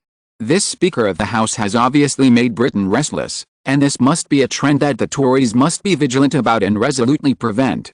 Bismarck looked at the members of Parliament who were listening attentively below, and he said, however, the sharp turmoil brought about by the game between Britain and the Netherlands is probably not within the vision of Spanish politicians.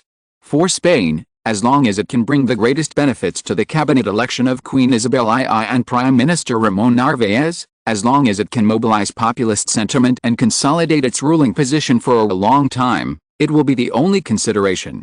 For example, not long after she went to the Netherlands to attend a meeting with William IV, Queen Isabel II, who preached that the relationship between Spain and the Netherlands has broken through again, recently said that the past 10 years have been the best decade for Spain and the Netherlands, and the best decade for Spain's autonomy. The Queen also said that she would not let other powers ignore the oppression of Spain, nor would she allow Spain to lose its status as a great power. She seems to consider the current problem from the perspective of the Netherlands, and her attitude towards Britain and France is the same as that of the Netherlands. This is obviously a mentality of externalizing the responsibility of all problems to the northern land neighbors and the other side of the Northern Sea. Bismarck said seriously, as far as I know, the news that Dutch Speaker Huntington is visiting Spain has received a great positive response in Spain. All major newspapers in Spain have published the news with big headlines. Although the Spanish officials are relatively low-key, including Spanish Foreign Minister Tones, who said that there is no exact news of Speaker Huntington's visit to Spain, it is not difficult to imagine that Spanish politicians are secretly delighted and full of expectations. Just like their timeless emotional card of Dutch-Spanish friendship, if the fourth-ranked figure in the Netherlands comes to Spain and supports Spain's sovereignty over Gibraltar, it will once again set off a collective excitement for Dutch-Spanish friendship. Regardless of factions, the government and the opposition will be intoxicated in their rock-solid self-illusion. As for the earth-shaking relationship between Britain and Spain and Britain and the Netherlands, for Spanish politicians who only have votes for the opposite sex, they have naturally abandoned it. Bismarck concluded by saying, Spain is intoxicated by the feeling of being pampered by the Dutch government and politicians, and regards the coming envoy of the Dutch, its iron ally, as a supreme honor. However, once the propaganda code of beautiful slogans is torn off and the reality of international politics is returned, as Napoleon III of the French Empire frankly said, the Netherlands is for its own national interests, not for the good of Spain. The plan that the Netherlands is laying out is nothing more than using Spain as a bargaining chip on the negotiation table for the Netherlands to become a great power, so as to bargain with the great powers such as Britain, France and Prussia, and to establish the equal status of the Netherlands. This is a disguised way of tying Spain to its own battlefield chariot to complete the great power transformation of the Netherlands. Even for this purpose, Spain is not hesitant to advocate that Spain learn from Sweden's shield strategy of all soldiers. In Spain has become a sharp thorn in the back of Britain and France when dealing with countries such as the Netherlands, making it difficult for Britain and France to sleep. Of course, it also makes Spain the target of venting the dissatisfaction of Britain and France. Its people have contributed their lives and paid the price for the promotion of the Netherlands. Regardless of whether Huntington, the Dutch Speaker of the House of Representatives, finally visited Spain, the Spanish rulers and politicians have long been hypnotized by the wave after wave of climaxes of pro-Dutch and anti-British and French. No wonder they cannot see the sadness of drinking poison to quench thirst is imminent. End of this chapter. Thank you very much for reaching the end. Don't forget to like. Looking for more exclusive content and immediate access? Subscribe to our Patreon. Remember, every like, subscription, or donation encourages us to continue. Thanks to everyone. See you in the next video.